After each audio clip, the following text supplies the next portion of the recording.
Mama, we made it.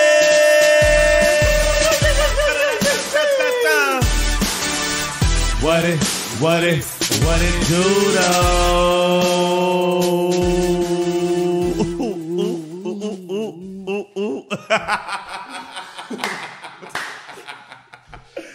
Holy shit. Ladies and gentlemen, welcome to the Mama We Made It podcast. We got your two favorite uncles in the building, Uncle Nushi, Uncle Roushi. and we got an incredibly special guest, Hommy Diaz. Welcome to What up? Damn, that was incredible, man. I love you, bro. More amazing in person than it is listen to the podcast.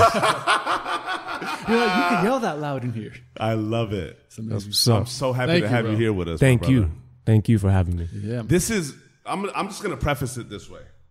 This is one of those special vibes where literally I'm gonna tell everybody how we met.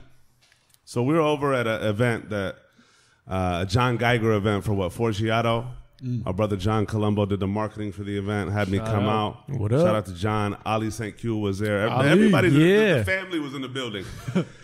And Ali was doing his rounds, like introducing people, just like, yo, boom, boom, boom, Noosh, you know, homie, you know this. And I'm literally looking up to homie like, yo, I do know you. Like, what's good, family? Like, absolute pleasure. It's an honor. And he's like, Mama! I tripped the fuck out. Yes. I literally walked away from him. I was like, I can't do this shit. Like, this can't be real. Like, I can't do this. I cannot do this. You know about he's like, bro, I love y'all's podcast. Oh, my God.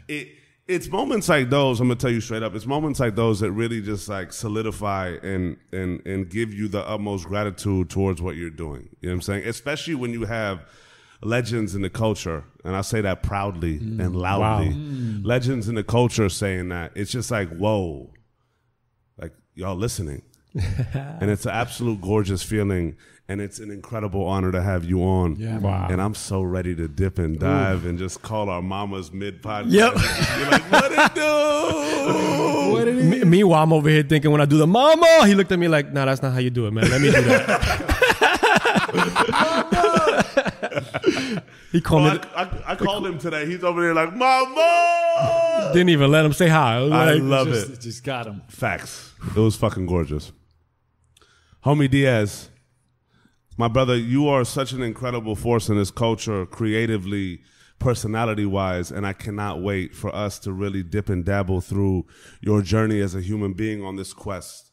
You know, a lot of cats will look at you and the accolades that you've had and just the companies that you've worked for and just the things that you've done within and for the culture and be like, damn, how the fuck does he get there? Like what? But at the end of the day, one of the most important things that I think that on this road we all tend to forget along the way is that the one true through line of all of us is that we're all human beings.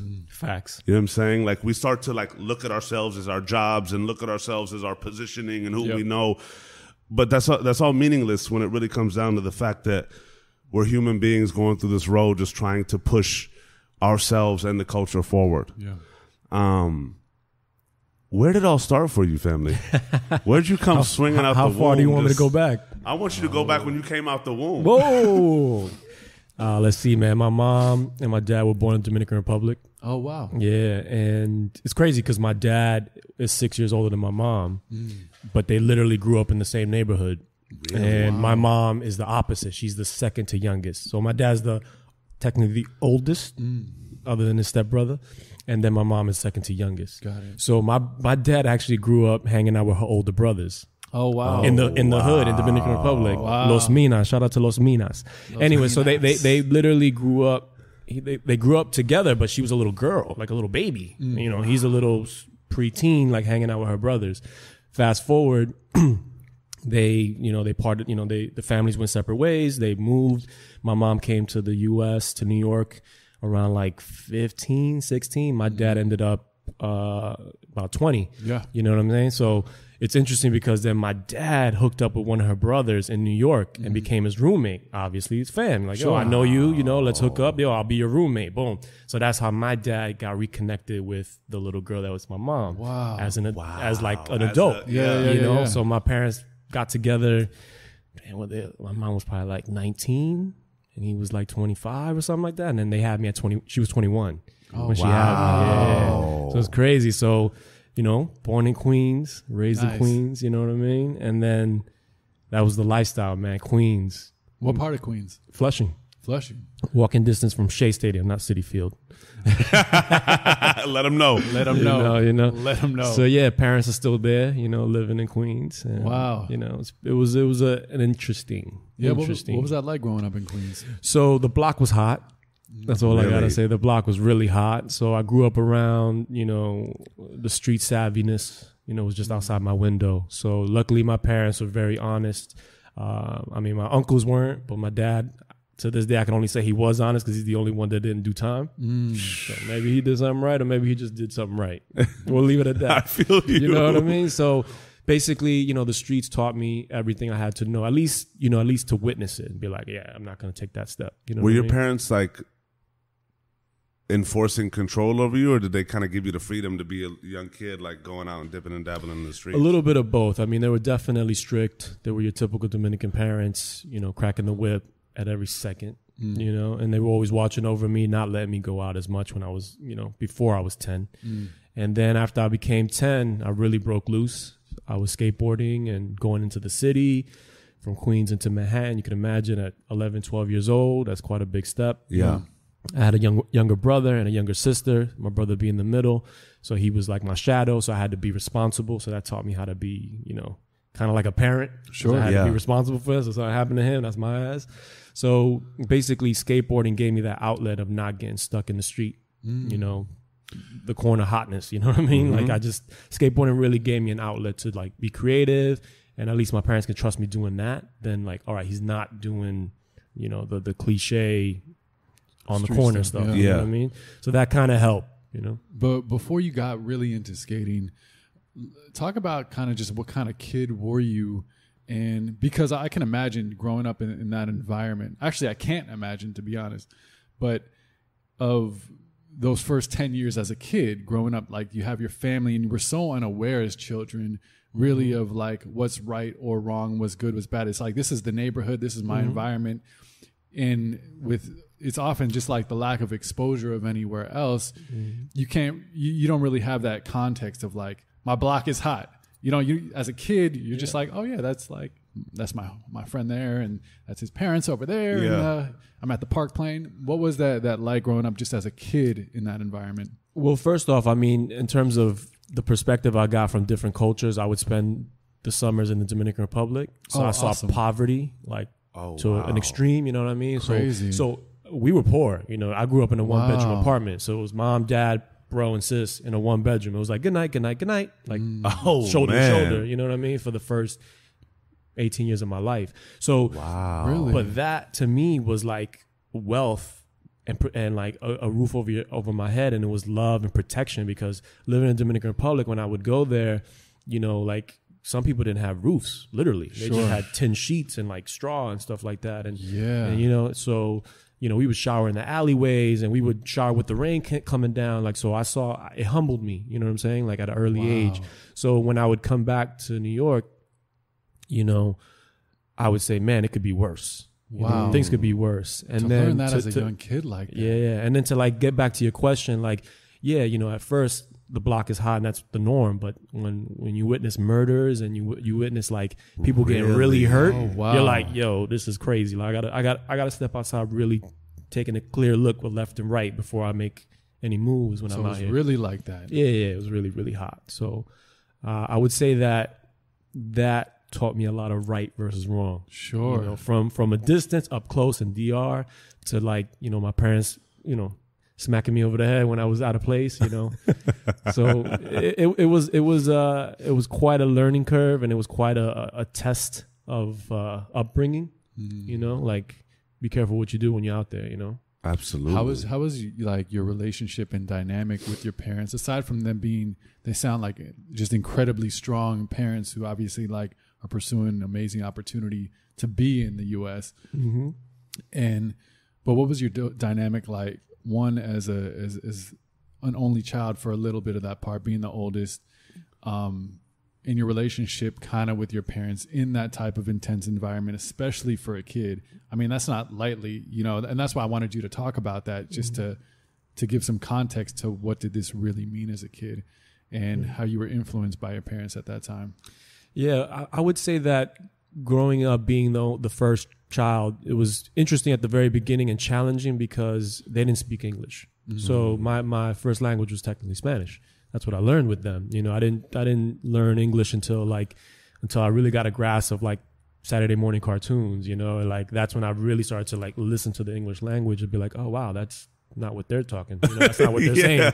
You know, so I started putting an ear to the cartoons, and then, you know, because my parents weren't from the US, you know, it was hard to relate to them when I started really getting immersed into like the American culture. So there was this clash of cultures that as a young kid, I was just really caught in between. That was really difficult to like navigate. But through time, obviously, as you got older, it became the norm, and you learned how to juggle it. Sure. Then when my brother was born, then it was like, you know, at that point, it's like you're now hanging out with kids outside, and like everyone's just, the cultures are mixing because it was a melting pot. Like every race was in my building. It was just crazy. So that became the norm, just the juggling of cultures, you know. But at first it was challenging because I'm over here trying to like, you know, read the TV guide and like, and my mom's, and I'm like telling my mom, like, what does this say? And she's like, I don't know what it really means. And I'm like, well, you know, I want to watch these movies or whatever. And like, we just can't communicate because everything's in English. And like, so it was always like this weird vibe of like, you know, should I be going this way or that way with my interests? So, but as a young kid, like I found a love for creativity and art from the very, very beginning. Like I would like literally like take a pen at like 5 years old or 6 years old, and I would literally copy the letters in a TV guide to try to and see, did I spell something? Hey mom, can you read this? And she'll be like, the spacing is crazy, but you got some words in there, you know. So like I picked up a pen and I just started, you know, scratching around at an early age. Interesting. And then just like copying comic books and stuff. So right away I developed this knack for like art and creativity. So wow, that's incredible. Yeah. What was the city like for you as a kid? Like I always think about people growing up in like New York, and especially like the children in the city. Like the energy in New York is crazy, right? Always on the go, different boroughs and just different like culture, all really like aligned within one another and also separate.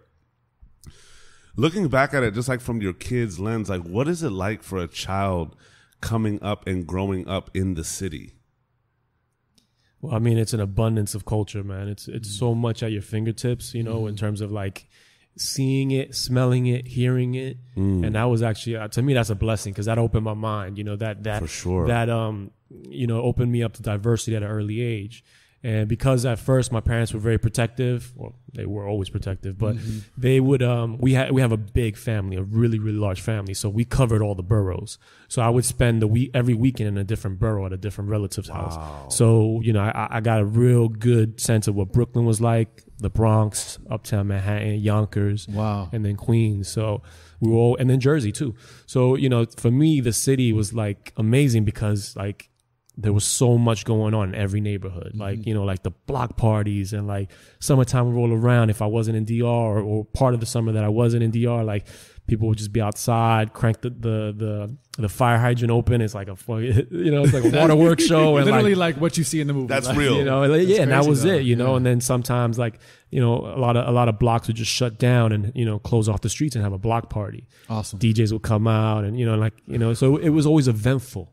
That's you know, incredible. Living in New York, it was like always like something going on. It wasn't, I got used to the noise, like, you know, like, whereas when I would go somewhere and it's quiet, I would feel uncomfortable. I'm like, it's too quiet. Like, this is weird for me right now. You know, I thrive off the energy that's around me. And if there's no human energy in front of me, I feel like this is like a waste of time. You know, I got to get back to the city or, you know, so that's to this day, like when I'm here in LA and if it's too quiet, I'm like, I don't know about this.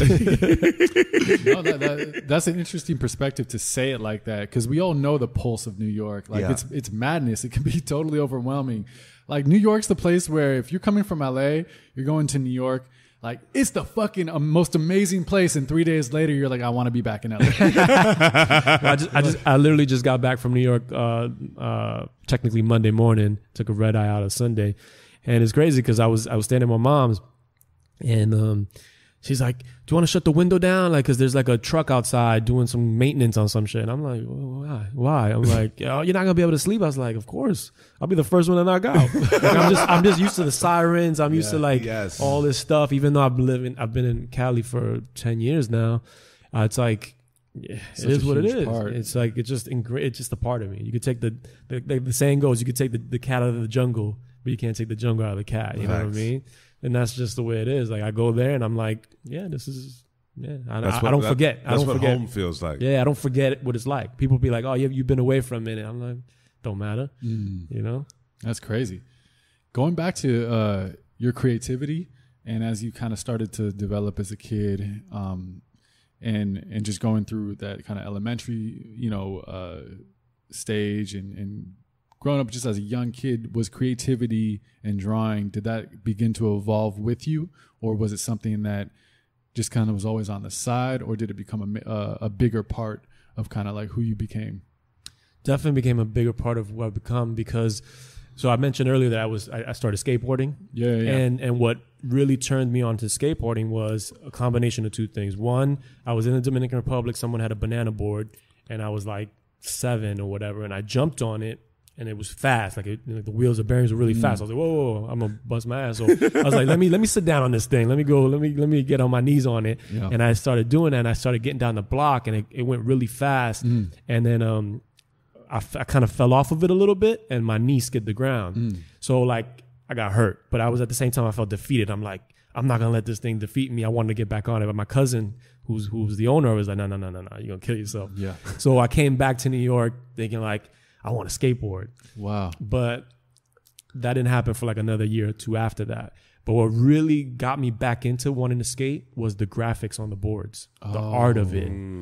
That's what really pulled me in. Like, that's what like, oh my God, that's when like, that was a banana board. It was like a little plastic board. It had no graphics on it, But when I saw like boards, I was like, my mind exploded. I was like, yo, I want that because of the graphic. Yeah. And then it's crazy because my dad, that's just crazy. Yeah, like, bro. I mean, just to touch on this, I skateboarded a lot too. Yeah.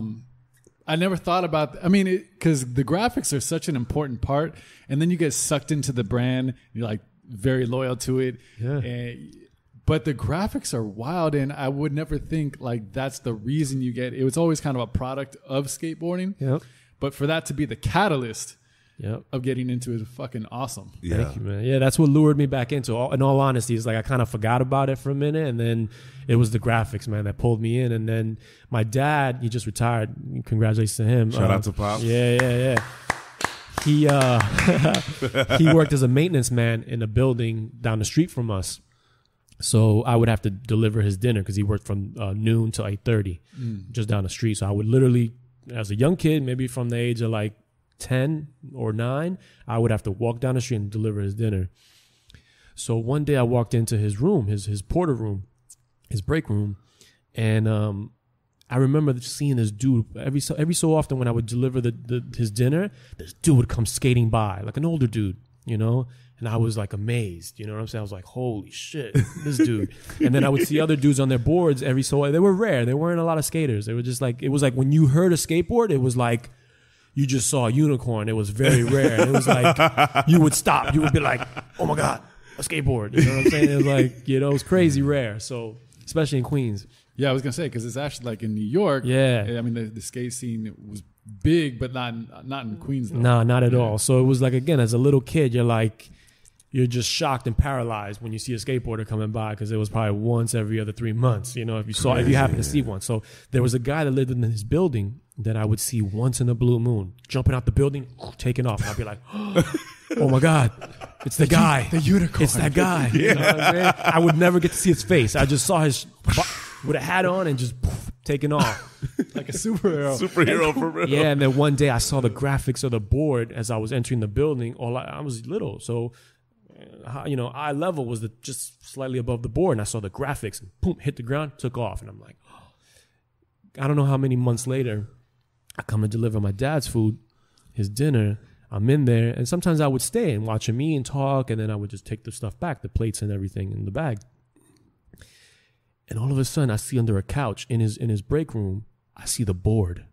Stop. That board, the guy's board underneath the sofa in his break room, and I was like, "What's going on with that? Why is that here?" He goes, "Oh, he threw it out." He threw it out. He goes, "Yeah, you want it?" Yo, bro. Stop. That was like the biggest moment in my life right there. Yo, for real. I was like, oh my God, like this is crazy. I can't believe this is happening right now. This is like the thing I've been eyeing for like a year now. Wow. The dude gave it up, probably got a new board. So my dad's like, yeah, you can have it. Yo, bro, I was like, all right, peace, I'm out. I grabbed the board, I left the plates behind. Wow. You know, because it was whatever. He'll take it home with him. And I got on that board and that shit took off. The bearings were like Crazy. Yeah. on some spinning shit. Like it wasn't on some like stationary store skateboard, the fake joints that like you took 2 pedals and you move a half a foot. Right. And I was like, oh shit. I was like almost busting my ass. I'm like, this is the real deal. Like I got the real shit. Because prior to that, like, you know, I had one skateboard and it was like some cheap thing that my dad and my mom bought at a stationary store that like the shit barely went anywhere. You know, it was like super cheap, you know, like super cheap. Like you could, you know, it was cardboard. Like it would fall apart on its own. So I had that somewhere in between, and I was so disappointed. Like the first day I got that cheap board, like I went outside, like, and I was like, this is move terrible. like 3 feet. I was like, so I just gave it up. I was like, I'm it's done. a pebble, falls off. Yeah, I was like, I'm done. So that just like ruined everything, the dream of skateboarding for me. Until that dude, I kept seeing that dude. So yeah, man. So I got that board, man, and it was a Paul Peralta Lance Mountain. Oh wow. It was a Lance Mountain board. I covered that board, bro. Like. It was used up, and I probably skated that board for like a good 9 months to a year until like my dad really saw that I was into it, and then he saw that my brother was into it. Shout out to the For fans real. right here. You Yeah. guys are getting hyped on the board story. Yeah. Yeah. So he saw that my brother and I were into it. So a local skate shop had opened up in our neighborhood. So we went there, and my dad dropped some dollars, and we bought a board. We bought 2 completes. So I saw a board getting put together for the first time. So it was What kind of board was it? my brother had got a Mark Gonzalez, and I had got a Tony Hawk. I still remember it was a Tony Hawk with this weird, like fish kind of like hooks. Like it was this weird. I don't know. To this day, I don't know what the hell it was. So you're watching them putting on the grip tape. Yeah, like Carve that blew my mind. Like that was the first time I had Carve around seen the that, design. like being made, and I was just like, "Yo, this is crazy." So he put my board together, and then I was like, "All right, I'll put my brother's board together." So I went home, got the tools, and my dad always had tools, so that was like easy, you know. So I put the board together. We went to Flushing Meadow Park to skate. Yo, life was good. It was amazing. Tracker trucks, independence for me. Like, yo, dude, it was like. I was on another level, man. I was on cloud 9 at that point. I was like brand new professional. Yeah. Board, you know. And you were just as passionate of the graphics as you were actually riding skateboards. Yeah. Like, so getting back on, because you had your little accident in DR. Yeah. But being on the board and turning and really actually riding and falling in love with the art of skateboarding, and that also spoke to you too. Absolutely. So basically, at that point, you know, I was just so into it that like I wanted to become a skater. And there was like 2 skaters on my block, technically 3, and they were older, so they didn't skate on the block. You would just see them coming home from skating. So, you know, when they finally saw I had a real board, they're like, "Oh, okay, I kind of got it. I got brought into the clique, you know, for like the 5 minutes they can give me you know, so while they were back in the hood, you know, on the block." And then so I saw them doing tricks, and I'm like, "Oh my God!" I'm just like, you know, I saw them doing some stuff, and that then just set a whole new like motivation for me. Like I got to do these tricks. And then, you know, I went back to that skate shop. I bought some skate videos. I would probably watch it like 5 times in a row. Then I'd go out and skate. And next thing you know, I was better than them. Like I was like, wow. 'cause they were already older, and they were like kind of like, they were just like, you know, heavy metal, Metallica, and it was just about the look and the vibe. You know, I was like watching videos of skaters from Cali, like really studying the tricks, you know. So it's to the point that they were like, months later, they're like, "Holy shit! Like, yo, this kid can skate! Like, this is crazy." So I got really accepted into the clique, and then like eventually, like 2 of them moved away. The one dude was the oldest dude, kind of like just stopped skating, And then I became the skater on the block. Like that, I was the guy.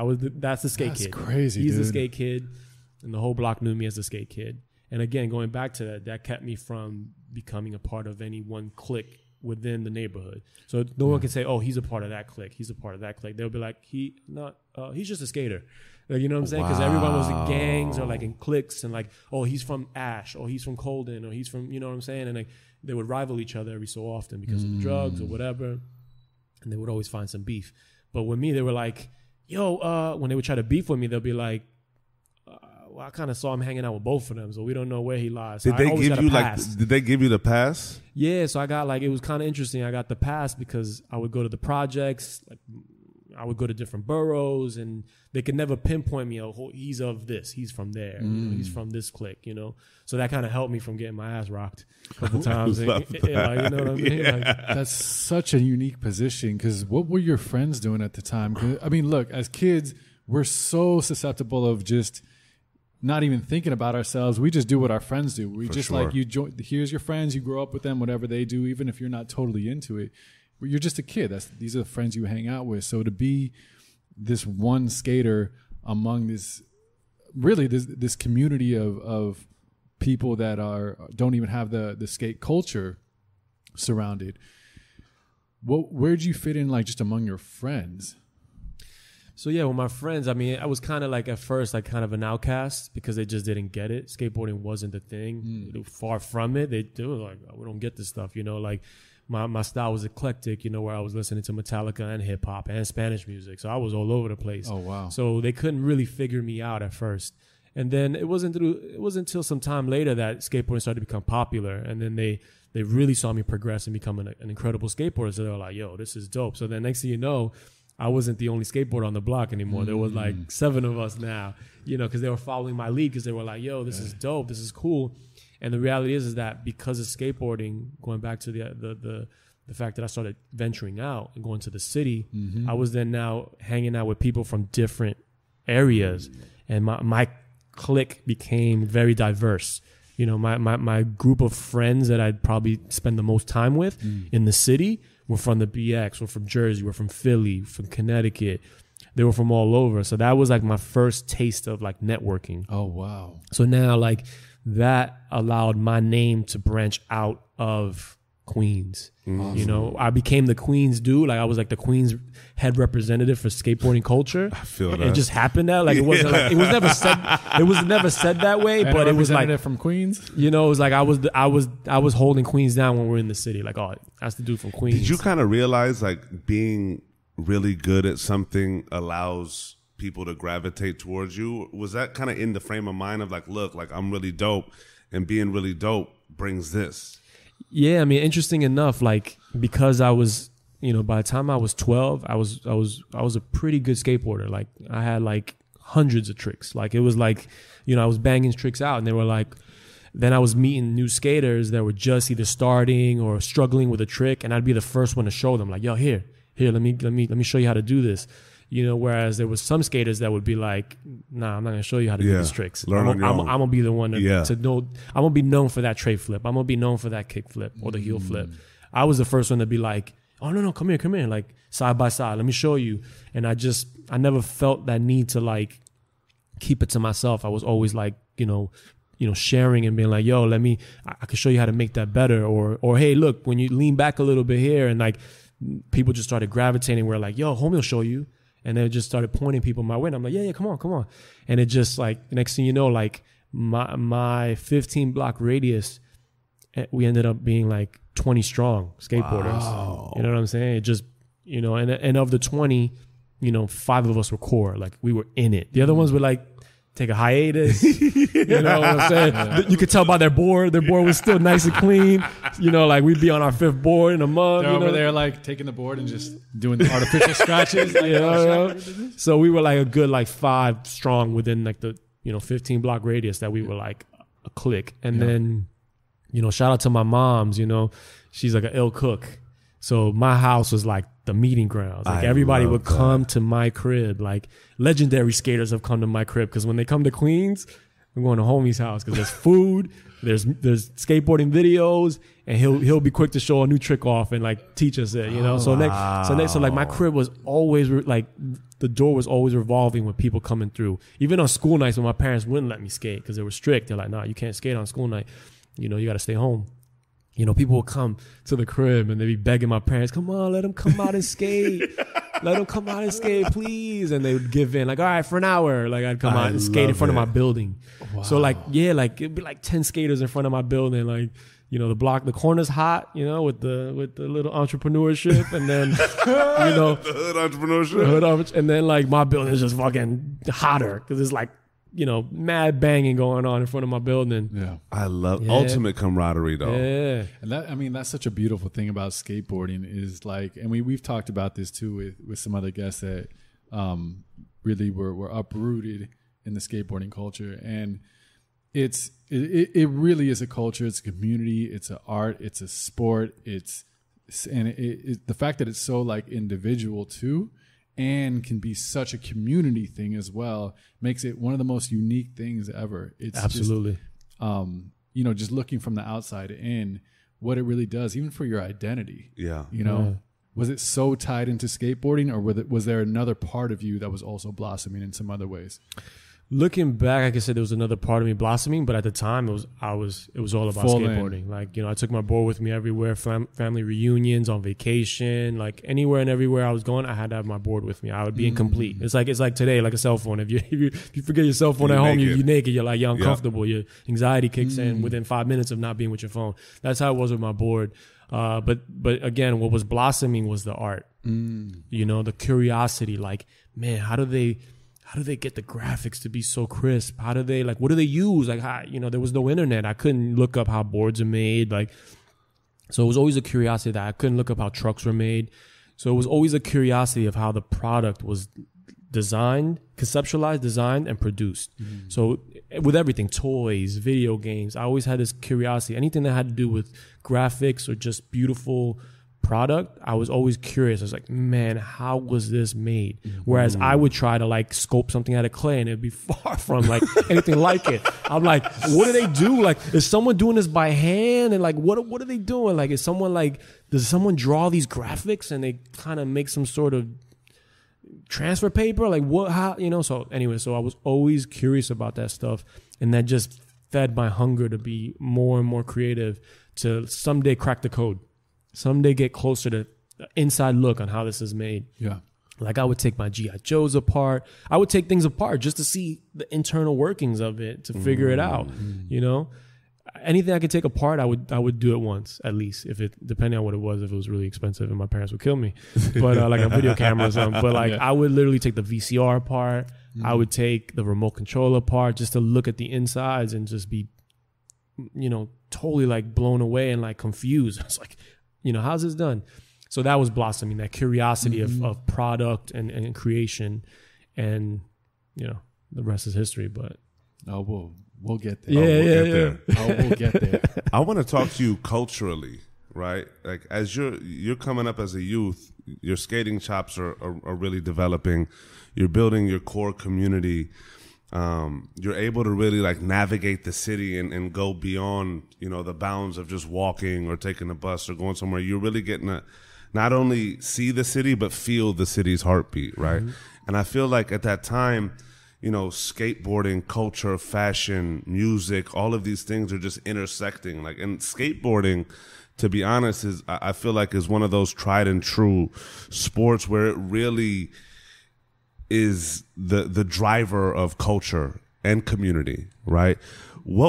How was that really feeding into your interests? How was that feeding into just your development of the love of like music and just fashion and just these different types of things that really form us as individuals within the community? What was that really doing for you? Because I feel like even in New York too, being able to touch the city is different than just walking through it, right? And then being a skater, like, you have your regions and you have your cliques of people within the regions. I feel like it's like you're traveling into different like cities and like meeting up with the homies that run the block over here. How was that for you in terms of just developing you as an individual at that time? Well, I gotta say, man, with skateboarding, it really opened up my mind to music and diversity. So again, going back to those skateboarding videos, I would buy every video that came out. I'd go to the skate shop. The second that video dropped, I would buy it. And in those videos, the music selection was ridiculous. It was everywhere. It was all over the place, from like deep heavy metal to like the Beatles to like rock. Like it was just all. So that really turned me on to all of these bands and like, you know, amazing musicians early on, like early on before I was a teenager. So that, again, like there was no iTunes. You couldn't just type something in and listen to it. So the skate videos were the thing that really like educated me on music and the different genres of music. Up until then, it was just whatever was on the radio. It was freestyle music, if you didn't know anything about that. And then it was Spanish music, merengue, bachata, salsa, all that kind of stuff. And then just the hip hop and the oldie station, and whatever, and like, you know, Z100 and pop rock and all that stuff.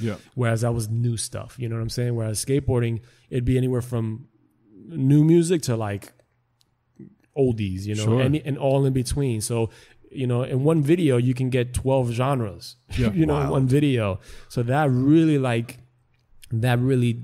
sparked an interest in music and different genres. So like I said, like the neighborhood couldn't figure me out because I was eclectic, like coming with the fashion. Like the skate had its own fashion.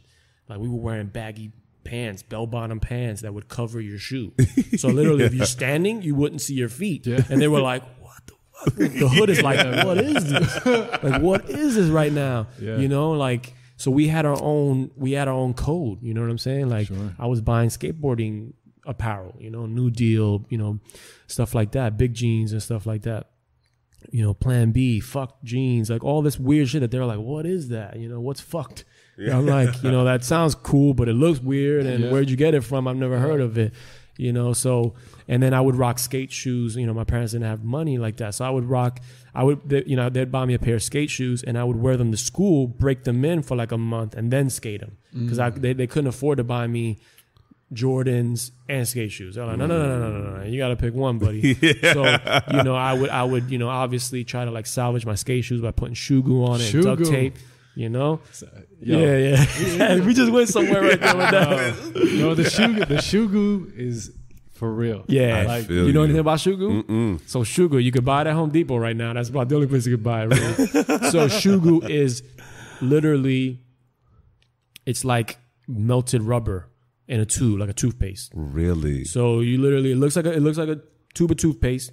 You squeeze it out, and it literally comes out like toothpaste, and it hardens into rubber, like straight up rubber. Wow. So obviously, with skating with the grip tape doing tricks, you get your shoes will wear out, and you get holes in them on the ollie side, and you'd have to put shoe glue or duct tape, because the duct tape you'd go through right away. So it's like, all right, I gotta go back upstairs and duct tape my shoe because I'm through it already. You know, even if you put like 20 layers. So the shoe glue was like literally adding rubber back onto your shoe. Wow. I think it was literally just made for skating. I'm convinced. Yeah, it wasn't, but we kept that shit in business. By far, it was essential. Like you'd get on the first day, you'd have a hole in your shoe, literally. Like that's when they started making then they put the rubber right there, and they started designing the shoes around. But yeah, shoe glue, that's just like, otherwise you're just buying new shoes all the time. Unreal. Yeah, it's crazy. Yeah, so you would put the shoe glue on, and like, you know, this is crazy, the MacGyver in me. You know, like when you would put the shoe glue on, you know, you would think, all right, how do I spread this thing because it's going to stick to my fingers? You'd get like a popsicle stick, and you spread it out. But then it would look all crazed, like, because it was sticking to the popsicle stick. So it looked like this funky chunk of stuff on your shoe. So you're like, yo, this looks terrible. Like, you know, even when it dries, it's going to look like this weird sculpture that, like, you know, so it's hard to really make it look good. Like, you know, like ideally you want to smooth it out and make it look like it was part of the shoe. So between my friends and I, we figured out how to smooth it out. You'd grab an ice cube and you would literally just spread it across back and forth because it wouldn't stick to the ice cube. Oh, wow. And you would smooth it out, and you would have like, you can reshape the shoe, and it would be dope. Yo, it would be dope because it was clear. It was clear. Yeah. But then it would yellow. You know what I'm saying? With you know, through time, and then when it would, you know, when you would, the abrasion with the skateboard, it would just turn like greenish and shit. So, but at least if it's smooth, you're chilling. You know what I'm saying? But if it's just, if this shit's like popping out, hanging off the shoe, looking crazy, you're like, oh, like it might even interfere with your skating sometimes because it would warp out the shape of your shoe. So with the ice, we would smooth it out and it would look amazing. But like, yo, that's a design. Like, yo, that's actual, like, yo, I'm designing shoes right now. You know? We would literally like, yo. The Shugu edition. That is amazing. Yeah, we would like challenge each other, like create shapes and shit. Like, Stop playing. you know, like a whole new ollie patch, like with contour and like scope the toe down and shit. And it was like this art. It became an art. So again, going back to like the curiosity of how this mold of a shoe is made, I'm getting close, the closest I could possibly get to it with Shugu. Yeah, the closest. I love it. Incredible. I fucking love that, bro. I just haven't heard the like Shugu, and so when you said, I was like, oh, you know, just when you just think of a memory. Yep. Fact. You just uncover it. You're like, oh wow, that's been hanging out back there for years. It's crazy, right? You where'd you grow up? Here. Yeah, so New York to LA, and we can have this connection over Shugu. Yeah. That's insane. How crazy is that? That's incredible. Talking about culture. You know what I'm saying? I wish I knew about the ice, man. My Shugu always was just like sloppy, Slathered and lathered. slathering all day long, bro. It was horrible, but got the job done. I love that. That's incredible. What was school like for you coming up? So school was interesting because, again, I was kind of like an outcast, wearing skateboarding shoes where people were like, what in the hell are those? Like, what are DC shoes, or what are, even Vans? They were like, what is that? It was a Nike world, an Adidas world. It was Queens. It was an Adidas world for the most part. And of course, Nike. But yeah, man, it was interesting because, people couldn't figure me out. I was a loner for the majority of the time, but I always managed to click with people. But like I said, like it became a part of my personality where I wasn't associated with like any particular group. And in schools there's packs. For sure. People that just click together. And then at lunchtime it's like this little click over there. Like I'd be the guy to jump between the clicks. Like, yo, what's up? Keep it short. You're the nomad. Next one, and then I'll be by myself. Boom. And then like, aside from all that, like, believe it or not, even though I was a loner and like kind of this outcast, I still pulled the ladies. So they were like, man, what's he doing? Like what? Like it was always this curiosity. So that always invited me into the cliques, for like a hot second to say what's up. And it was cool. But then I would keep it moving. So I was always like, when I was by myself, I'd be with a little shorty talking, whatever. And it would build curiosity with the cliques. So like, yo, this dude's weird, but then what's talking, Allison doing with homie? So like that was just the dynamic of school for me. Was it by choice? No, it wasn't by choice, man. It was just the fact that like, because I would spend so much time skateboarding with this eclectic clique of people from different walks of life or different neighborhoods, that's what I found my comfort in. Like, you know what I'm saying? That's where I found my home. Whereas when I was in school, it was just, not to say that it was childish because I was young too, but it was kind of like this, like, this is kind of stupid. It's kind of dumb. The things they're talking about and like the competition and like, cutthroat each other and like the fights and fighting over a girl, whatever. Like I was just like, whatever. Like it just didn't interest me. I just wasn't into it. I was into music, and if they were talking about music and the latest thing, like I'd be all ears in it. And then when it's over and it's onto some bullshit, I'd be out. I'm like, all right, I'm gonna go sit over here, Because it was like, like the clique of friends that I had that were like part-time skaters. Yeah. They were like into polo, and they were like into like, Ralph Lauren and like Hilfiger at the time. I didn't have money. So they would like, they would spend their money on that. They would get whatever money they can get and buy new clothes. So at first, like I didn't have clothes like that. So, I would kind of get pushed out like, hey, we're going to go after school and hang out with these girls. And then I was clearly not invited because I didn't have the gear. So I was like, all right, whatever. And then after a while, when I started making a little bit of money working retail, this was like late junior high, early high school, I started pulling up with the gear. You know what I'm saying? I was like, I'm going to get fly now, for myself. I was like, I'm going to get the clothes for myself, and then I was the freshest dude at that point. They were like, where this guy went from like out of nowhere, he came out the woodworks. But I still kept to myself. I didn't be like, yo, can I get in now? I was just like, I kept it moving. So it was like, yo, you want to hang out with us? Like, nah, I'm all right. I'm good. So that was always this weird dynamic of like, I'm kind of in, but I'm not, So, and I found comfort in that because then I didn't feel like I had to depend on a best friend to get approval or to get co-signed or to wait on a friend to like show up to go out. Yeah. I would just go out. If you're there, you're there. If you're not, whatever. Do you think in that time you really found comfort within yourself and like just a grounding of being comfortable with who you were and finding out who you were? I would say yes and no. Part of it was I felt comfortable with the reality that like I know myself and I don't have to be like them to be cool. Okay. So I found that at an early age. Which is hella important. Yeah. So I never felt like I can't remember being like, I'm not as cool as them, and that depresses me. I always felt like I can't relate to them, so that depresses me. Or they can't relate to me. Got you. That was kind of the weird dynamic I had growing up. Like I felt like I could easily become a part of their clique, but they couldn't accept me for who I was to become a part of their clique, if that makes any sense. Absolutely. So for me, it was like, I felt like I had to change to be a part of their clique, and I'm like, I'm not gonna go to that. I'm not gonna change who I am. And skating is very like non-conformist also. Yeah, so it's like, it's crazy when you kind of think about that dynamic of just like solidifying one's identity, because I feel like especially in, junior high and high school, it's one of those scenarios where a lot of people just conform to fit in, and like naturally it kind of evolves through life. You know what I'm saying? Like even cats in LA, like, yo, let me fit in, but true freedom is just finding your identity and being solid with it. Like it's so wild for me to think back on like high school. Like I was kind of like you, just that nomad, like athletic, was super into hip hop, loved Pac, loved Big Nas, everybody, and just like I was looked at by the white kids of like, why you trying to be black? But like the black kids really fuck with me because I was like super into the culture, and I'd always have to deal with why you trying to be black. But my response was, what the fuck does that even mean? Like, define what being black is. Yeah. You know what I'm saying? But like, to be able to have, like, looking back at those experiences and just looking back at those times, I see a very big parallel. And I'm actually really thankful because being able to kind of accept your own identity and explore that gives you so much more freedom to blossom into the person that you are, as opposed to always trying to fit in. Yeah. And like fitting in, especially like you start looking back at it and you're seeing it like, damn, like what did you do to just like want to always be a part of a group where it's always changing? Like you lose sight of even finding yourself by just fitting into whatever the cool kids or like the cool group is.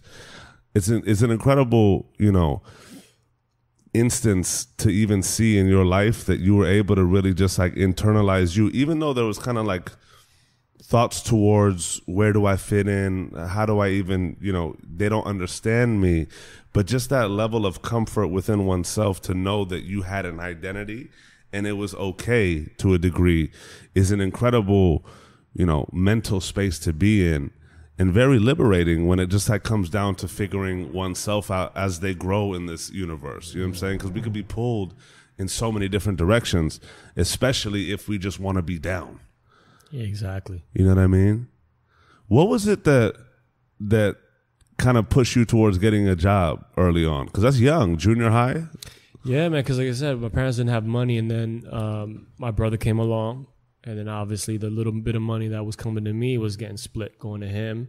So eventually my sister came along.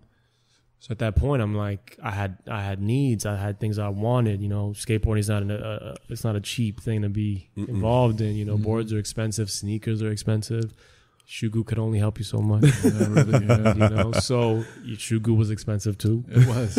I was going through tubes, man. I was keeping that company in business, man, for sure. Me and the clique. So yeah, I just wanted to be able to like buy the things that I wanted, and it was more out of like the fact that like I understood my parents' position and I felt grateful for what they were able to give me or had been given me, that I'm like, hey, okay, that's fair. I gotta get mine. Yeah. So the dude that had the local skate shop in my area, he closed up eventually. And that was like sad. And then another person opened the skate shop in that same little mini mall. And it wasn't the same vibe, because this guy that had it was like, he was just a neighborhood person that was like really into the culture and like, always getting new boards and product. So eventually he disappeared for a little bit. He was a Korean guy too. So it was interesting that, he was into like servicing skateboarders and buying product, it was like this weird kind of feeling. You're like, wow, man, this older guy cares about this stuff. This is interesting. It's even more intriguing, to come through and talk to this Korean guy that's like cool, you know, like older guy, like, you know, what's up? You know, like I got the new Tony Hawk. And he was like into it. I was like, this is amazing. Yeah, man. Like, you know, not that my dad wasn't into it, but he just wasn't into it like that on that level. So anyway, so that guy disappeared for a minute. And then a couple of years, he resurfaced and opened up. He was opening a new store in the same area, just a few blocks away. And I was like, oh, this is amazing, you know. Can I help out? And I was like, you know, anything you need, let me know. And I just kept coming around the store as he was just bringing in stock. And I was just there, you know. And then a older skate guy that I skateboarded with, but he was much older, so he was never around. It was hard for me to catch up with him. He's always traveling. He was kind of like helping him out too, like ordering, like telling him what to order, like kind of like bringing him up to speed on what's dope, the brands or whatever. So I kind of latched onto that. And he didn't end up taking the job. The guy I guess he thought that the skate guy was going to come work for him, but he was just helping him out. He's like, all right, I've set you up. I'm out. So I was left standing there. I'm like, hey, how you doing? So yeah, man, he gave me a job, and I was like, it was a sneaker store / skate shop. So they had sneakers and they had boards. Hey, that's what I need. Perfect, yeah. I need the two, you know. So I ended up getting the job there, man, like under the books, whatever. Small little store. Next thing you know, man, I'm the guy on the phone calling up the brands, putting in orders because he trusts me to have like an eye for what's dope. And yeah, I started making a little bit of money, man. And then I just started, you know, buying my stuff at a discount from him, and then buying clothes, you know, going to the outlets, buying some Hilfiger, some Polo, saving up some money. Came back to school the next year, like fly, and they're like, yo, you know, it's like, you know, with my own taste, you know, not like, yo, I'm gonna buy what these dudes are buying. I'm going to the outlets, picking up stuff that like you were at the Nexus, you know. That's incredible. Yeah, so I was like, yo, I'm gonna buy like, you know, I was putting outfits together, like dope stuff, like. And I was catching everybody off guard, you know, developing my own style, you know, and that just, from there, my style just started to really blossom, you know, like my choices and stuff like that, between mixing skate clothes with Hilfiger and Polo and skate shoes with like, you know, stuff like that. And it was just like, I just stood out, you know, it was like, yo, he's in his own lane. And, you know, some of the ladies like that. So it kind of worked out because I became quite I kind of, at one point, like skateboarding, the interest of skateboarding, ladies kind of balanced out a little bit. You know, I started chasing the ladies, you know. For sure. Especially like as you're growing up too, like priorities change. You know, absolutely. Develop into the teenage years. I wanted to just ask a point right here of being, you know, coming not from money and obviously seeing those responsibilities of your siblings and your parents working and then seeing where you stood and your friend stood, right? Did that drive you in terms of your creativity or your work ethic? Just how did you kind of react to that? I mean, for me growing up, there wasn't that huge gap of wealth. Sure. Like, you know, so the people around me weren't like balling. You know what I'm saying? So the only people that were balling were the drug dealers, and it was clear, you know, like, you know, but I was so exposed to that. That's like, yeah, that's the wrong way to do it. You know, I didn't want to get caught up in that, you know? So yeah, I mean, for me, like the only huge contrast was television, to see like wealth and like lifestyles of the rich and famous type stuff, you know? And even like that, you didn't see the details of it. You just saw the face value of it. So it was hard to understand, other than like, do I got to win the lotto, you know, to get there, you know? No, sure. Not like the work or like, you know, like, oh, you know, my boy's parents are wealthy, so that's why he has all the things he has. A lot of the people in my circle were hustling. They were just out there hustling, and I just knew that I didn't want to do that. Oh, interesting. You know, I was like, I just want to skate, and I want to carve this lane and take it as far as I can go. Hopefully, get sponsored, come to Cali because that's what I wanted, and you know, go pro. You know, so that's you know. Whereas some kids, you know, either dropped out of school to do their thing, or you know, whether it's to drop out to do drugs or skate, whatever. I was like, yeah, my parents ain't going. They're not going to accept that. They're not going to be like, yeah, give up school for that. So I kept that healthy balance of school and skate. Obviously, that just didn't work to my benefit. But at the end of the day, I realized, okay, I'm going to go to college. I'm going to go do school instead of, you know, taking this next step of pushing my limits with skateboarding, knowing the reality that's not going to pan out. Why didn't you think it was going to pan out? Just because at the time, by the time I was like 18, you know, skate brands, especially being in New York, it was extremely difficult to get sponsored and get paid sponsorship. Those were few and far in between from an East Coast perspective. I mean, at the time you can count how many skaters were pro from the East Coast on one hand. It wasn't like, not like now. And you know, usually brands are looking for like really young skaters to sponsor, like really, really young.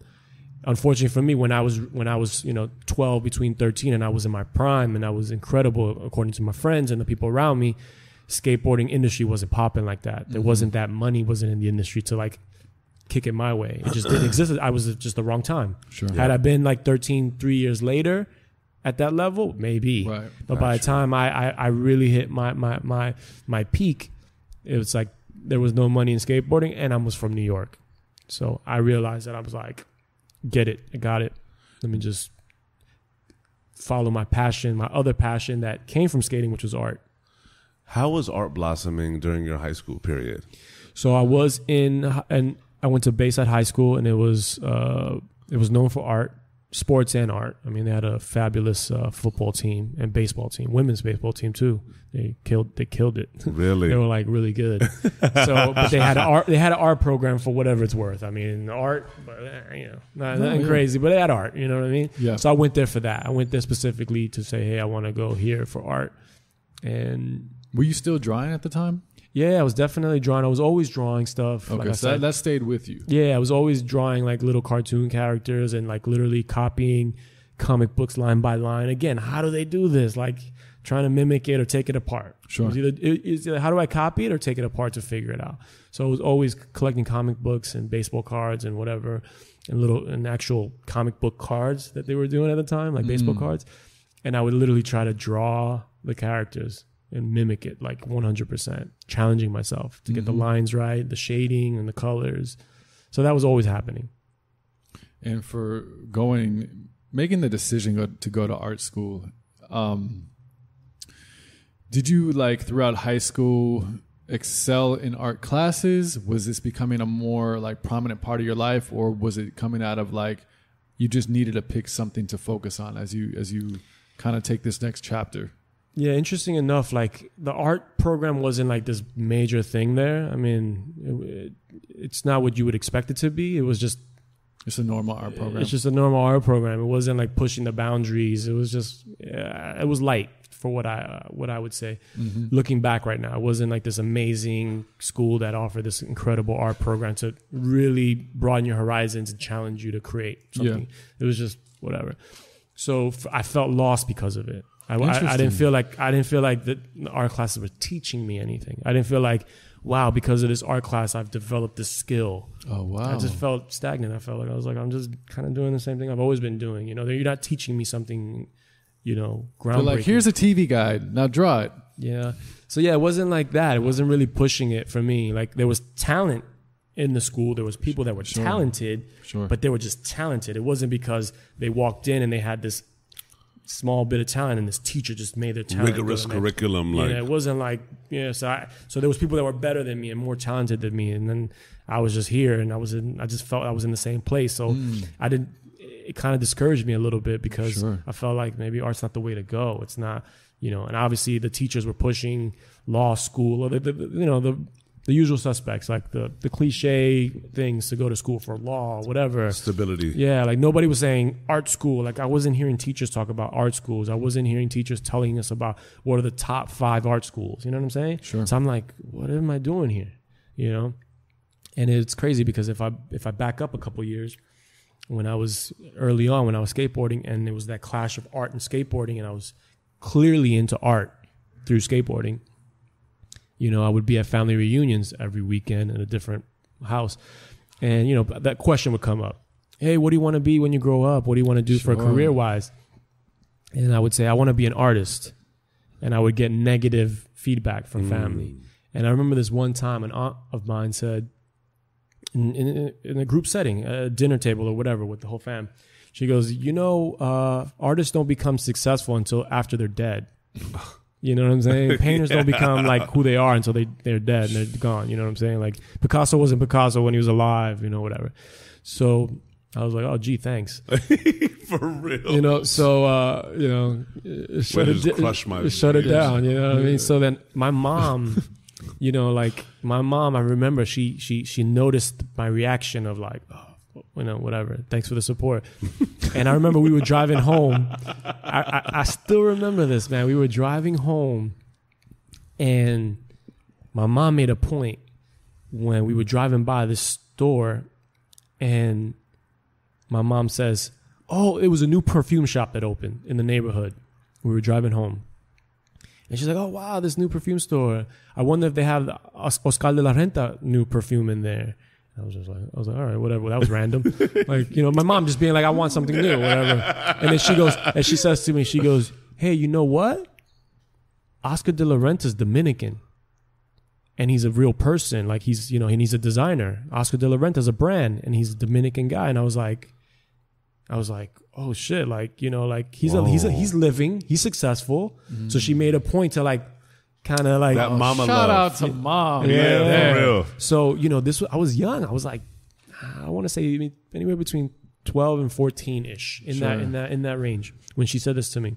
She made it tangible. Yeah. So she, she was like, she made that point.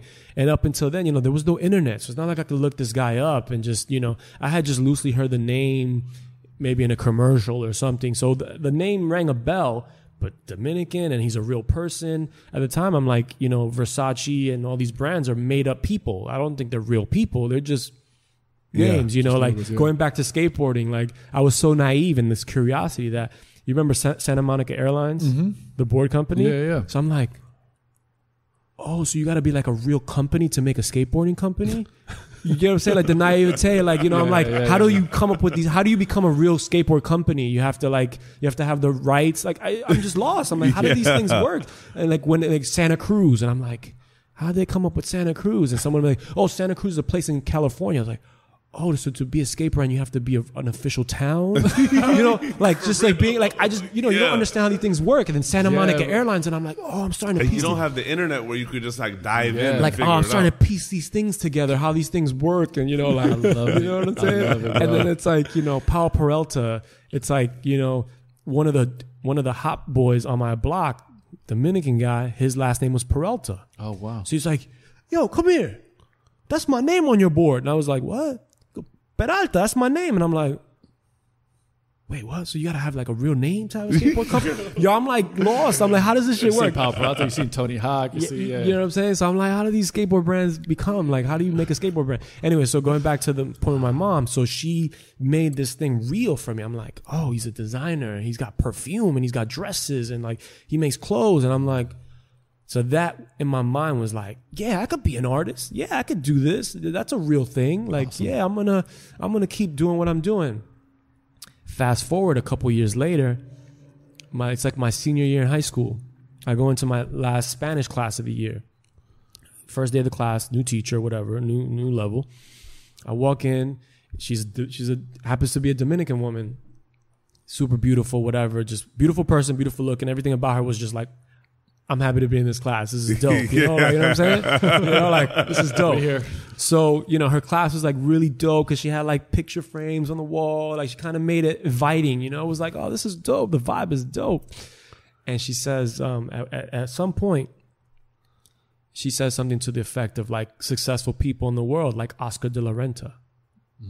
And she had a picture frame of the guy. Wow. Her with the guy and his wife. Oh. She took a photo with him. And it was framed on the wall. And I was like, whoa. It just became real. Like years later, like, I had forgotten about what my mom said, but that day reminded me of the reality. And again, this was my last year in high school where I was lost. And I was like, art? Oh man, this is like, it's been killed for me again. Someone killed it for me again. Like, everybody the talking school about killed different it. colleges. Yeah, everyone's talking about like, I'm applying to Yale, I'm applying to whatever, Berkeley, whatever. Like for all these like typical the shit that I'm like, I have no business doing that. I have no interest in it. Sure. I come from a Dominican household that has no ties to this culture. And like, it's not like I learned all of this stuff. I have no idea what being a lawyer is anything about in the U.S. Like, I'm not going to go into there blind. I'm not going to be a doctor or whatever. Sure. No interest for that stuff. I'm not going to be a mathematician. Hated it. I got by. I just got by in high school. Yeah. I just made the grade just to get by. I was like, I can't wait to get out of this and be done. So like at that last year, I was like, it came down to it, like applying for schools. I had to really take it seriously. And I'm like, I'm not really into this. my dad was like, hey, there's the military. They give you a lot of benefits, So I'm like, shit, you know what? That's something to think about. So I started thinking about everything, all the possibilities other than a generic route of like, whatever. Doctor, lawyer. Yeah. Whatever, yeah. And then when I stepped into that class, my last first year, and that she said that and she pointed to Oscar de la Renta. Like up until that point, I don't think I had ever seen the man's face. Wow. I don't even know what he looked like. I had no idea. You know what I'm saying? So like the fact that came up was like an epiphany. Like I just got reminded, I can do this. That could be me. I could be me. I can go to art school and become successful. It sparked the dream again as a reality versus Incredible. like... What a perfect time, too. As like, this naive kid still not having a clue how this thing really works and saying, I have a dream and I'm going for it, and it keeps getting shattered every left and right.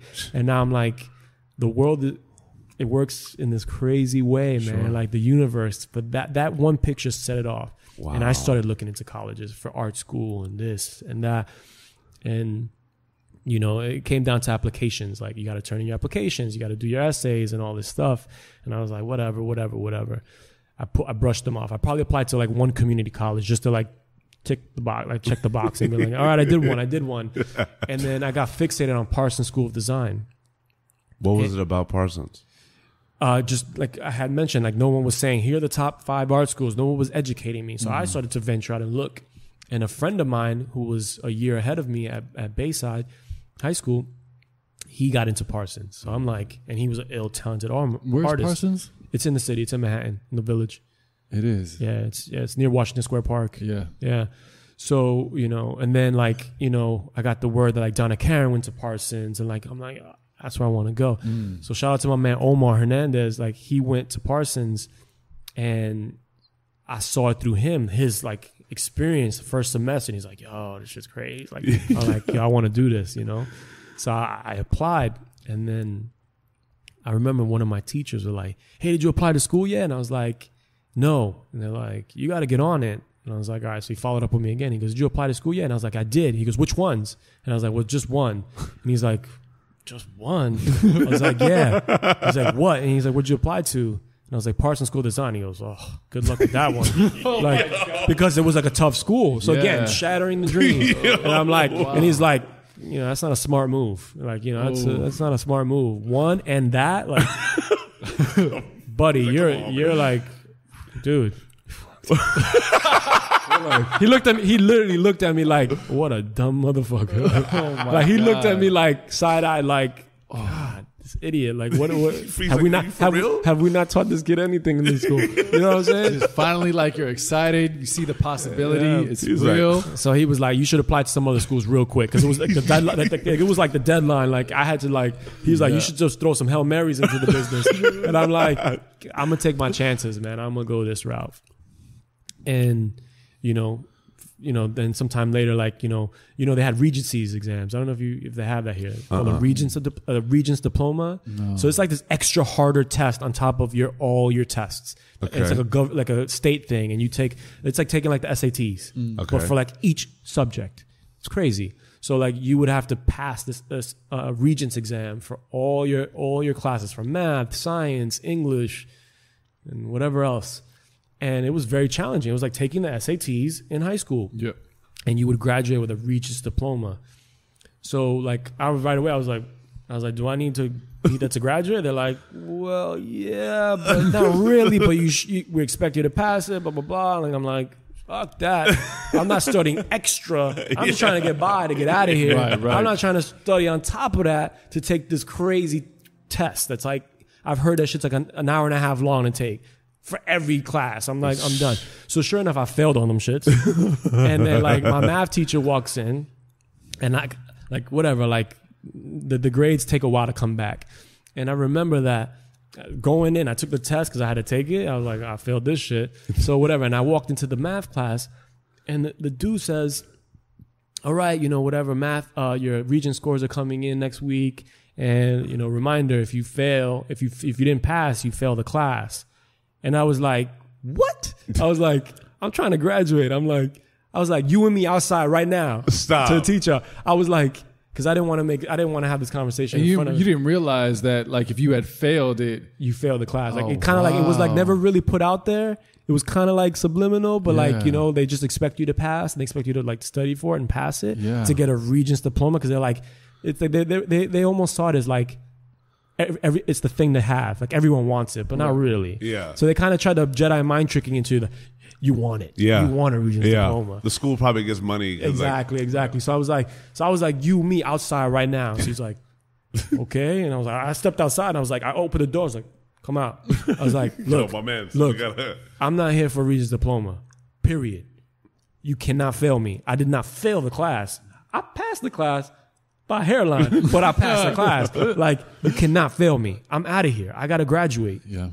So he looked at me like, and he was like, well, I can't. No, you can. Because there's nowhere saying that so that means if I fail one, because I know I didn't pass this math, you know what I'm saying? And in my mind, I was like, I didn't pass any of this shit. So you mean to tell me if I pass all the other ones, English, whatever, and I fail this one, I get left back? I was like, hell no. Like, that doesn't make sense. No. He's like, all right. So I put the fear in him because dude, I'm about to body slam you. This little 120 pounder is going to body slam your ass. Like right now. Like, so he was like, all right, I get it. So he passed me. Wow. Imagine if he didn't say that. Yeah. I was like, no way. So then, fast forward, then like, I'm like, it's not even about Parsons at this point. I want to graduate. I want to get out. I don't want to come back here. No. So then finally, whatever, I get called in for an interview at Parsons. I sent my portfolio to bring in my portfolio so they could review it. So I walk in, I'm waiting. And then finally this dude comes out like, all right, hey, homie, whatever. And I look up and we look at each other and he's like, hell no. When I read your name, I was like, it can't be him. It was a dude that I used to skateboard with. Stop. Many moons ago, like years ago. Because I was always skating in the city and whatever. So really? The admissions counselor was a dude that I used to skateboard with back in. He was older. He was a little older than me, So the dude took me in. He was like, "Oh my God, bro, how long has it been?" Blah blah blah. Wow. And he just like took me under his wing and he coached me on how to like go back and like really, hype up my portfolio and draw some new pieces. And like he's like, "Here's what you need to do. Here's what we're looking for." And he challenged me. So sure enough, man, That's went home. divine intervention, bro. Tell me about it. So I went home, small 1-bedroom apartment. I'm in the kitchen, drawing with the lights on. Everyone else is in bed, just right over there. And I'm like, just getting in, man. I'm drawing mad pieces. And, thanks to his guidance, I submitted my portfolio again and I got in, bro. Wow. So again, the power of networking, came to fruition with divine intervention, bro. Because I could have been some other random person like, nah, your shit's whack. I don't think you got what it takes. Peace. Yeah, wow. Nothing. That was it. Good to see you, buddy. Yeah. Wow. And there was one school. I mean, I applied to another school technically. That was just some community college shit. I don't even think I got accepted. Fast fuck. I was like, I don't even remember if I got accepted to that. I think I didn't get accepted to that. Because like every other, you had to pay for these applications. I'm like, I saw the math. I'm like, yeah, this ain't spend this enough. money. I don't have money like that to like pay for shit that I don't want to go to. I don't even want to go there, So, anyways, yeah, man. So I got in. Wow. What was that feeling like? It was incredible. I mean, it took a while to find out. Yeah. So it was just heart wrenching, like because I was lost. I knew I was going to graduate, but I'm like, what am I going to do in my life? Like, this is crazy. What am I going to do in my life? I already made up my mind. I wasn't going to do the military. It just didn't seem right for me. I'm a lover, not a fighter. Yeah. So I was like, skateboarding was just not going to happen. So I was just like, damn, I was kind of depressed. I was like, yo, shit's reality's rough right now. You know what I mean? And like, man, I got that freaking notice in the mail where like, I was just like, they sent, I had left a piece behind for them to review. So it came with the piece and the whole acceptance letter. And it was just like, yo, mama. Speed up. So literally, I was like, mama. Yeah. What was it? How were your parents? What was your mom's like? I mean, it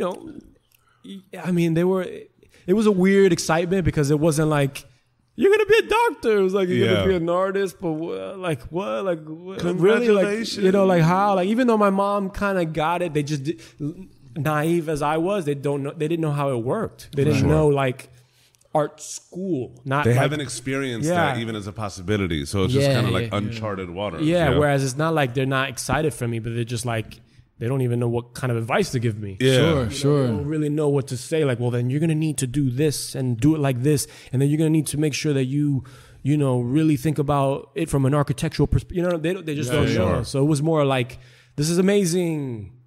Okay. Like, go for it.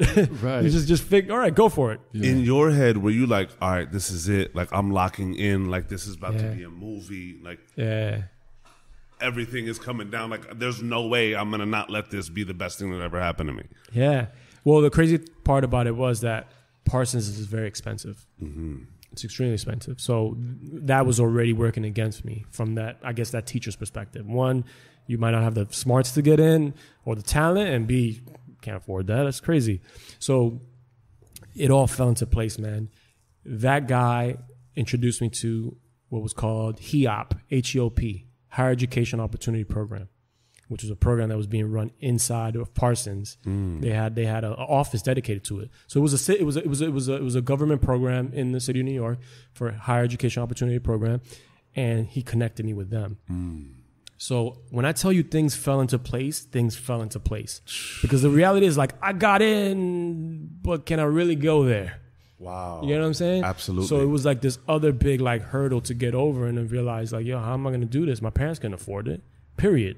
They couldn't afford it. And at the same time, I was privy to the fact of like student loans could drown me and I could never pay them off. So I'm like, so it was another level of stress, like, you know, depression. Like, how do I really take on this opportunity and maximize it? So, you know, it wasn't like smooth sailing. For sure. There was still to the last minute, there was that possibility that I wasn't going to be able to do it and attend. So he got me in touch with the HEOP program. I applied, and man, I got in. They accepted me. My parents didn't make, you know, those requirements, salary requirements. My parents were well below it, whatever. So I got, you know, grants, scholarships, and aid, and a combination of loans. Incredible. That allowed me to get into it. And, you know, fast forward, like, or should I say rewind, because my friend Omar, he got into the same program. So he didn't really break it down for me. What it was, he just said, I got accepted through the HEOP program to go to Parsons. I was like, oh, whatever that means, you know. I was like, whatever. Congratulations. You know, but you're fucking in art school. This is amazing, you know. And unfortunately, he ended up falling out of it. He didn't see it through. So I probably saw him for one semester. Gotcha. So I didn't get to really like go under his wing to be like, yo, walk me through this, help me through this, you know, whatever. He pieced out. So being that I got that challenge, and it was a challenge, and then it was an opportunity all together. I was like, I'm in. And I literally applied myself in college. I actually did the work. I studied. I did the research. Whereas in college, in high school and junior high, it was just to get by. I put my head down half the time in class. I would fall asleep. You know, I wasn't really there. You know what I'm saying? I was literally just getting by. But yeah, man, in college, like, I really did the work, man. What was that curriculum like? Like, what was that just like experience like for you? Just being hit with all of this, it had to have been just rigorous, like being hit with all of this, just like foundational elements. Like the way that you're describing it, I feel like you were a kid in a candy store, just like going ballistic. Crazy. Yeah. Because again, it was like, here I am when I saw my man Omar and his talent level, and he was sort of confident in his skills from when I first met him to when he got to Parsons, it was like, yo, there's some talent. You know, like, there's some real talent here. Like, I thought I was the man, but there's some ill talent at Parsons and the teachers. And like, so I'm like, oh, that's where I want to go. I want to go where I'm not the best. I want to go where I'm the underdog, or I'm like entry level, and I'm here to like soak it in and learn. Because that's where I felt throughout school. I just felt like I wasn't engaged. And I just didn't feel like the things around me were engaging enough for me to aspire to like take it in and like do the homework and study. It was just like, it just didn't connect with me, whereas art did. So when I was there, I realized, I'm like, this opportunity cannot go in vain. Sure. Like, I got to really go for this hard body, like 1,000%.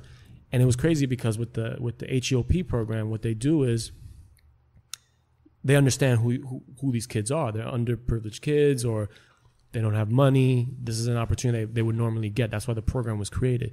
So they knew going in that they had to create a program that can help set us up for the first semester. So you actually start Parsons 4 days after you graduate from high school.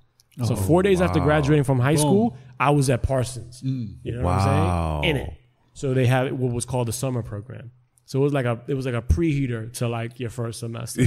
So they really like challenged you, and it was dope because it prepared me for the real deal, you know, semester. Whereas I know without it, I would have probably bowed out. I would have probably not been able to take it.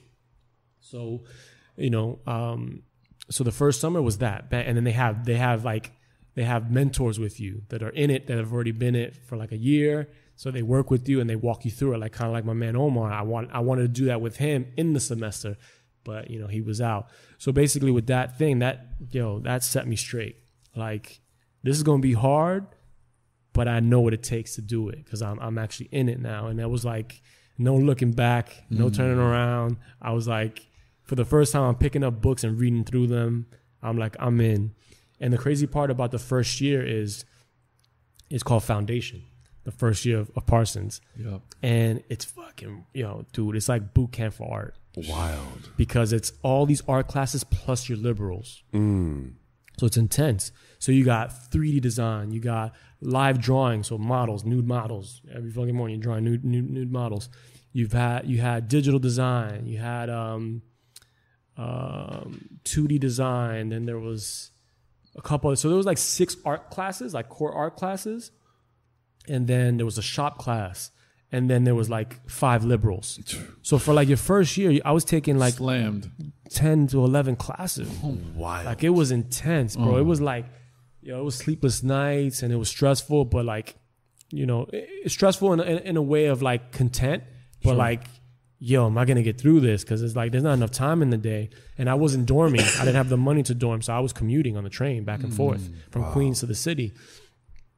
And my parents, God bless them, they were so dedicated to support me that we moved out of the 1-bedroom apartment into a 2-bedroom just for me. Wow. Yeah, which was crazy because we grew up in a 1-bedroom apartment my entire life. Yeah. And we moved a couple blocks away.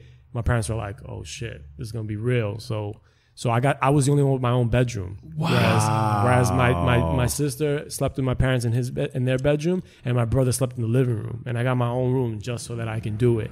So I was like, crazy. I got a lot riding on my shoulders. Like I really got to put in. Incredible. I got to put in 145,000% to make this work. Because the money, the scholarships, the A's, the fun. Like I was like, if I mess this up, that's a huge L. That's a huge L of embarrassment. Yeah. And a huge L of like, I have no purpose in life. That's incredible that the fam went out of their way to do that and support you in that. So it was like pure motivation from different angles. And like I said, like I started to apply myself. So I felt like I was in over my head with liberals on an intense college level. And then these art classes that were really, really like challenging versus my high school art classes that were like kind of BS. For sure. Whereas this was like, I had to make things. I had to learn digital art on a computer, video. So yeah, I had a video class, a 2D art class, a 2D digital class. It was a lot of classes, man. And it was the first year. It's called Foundation.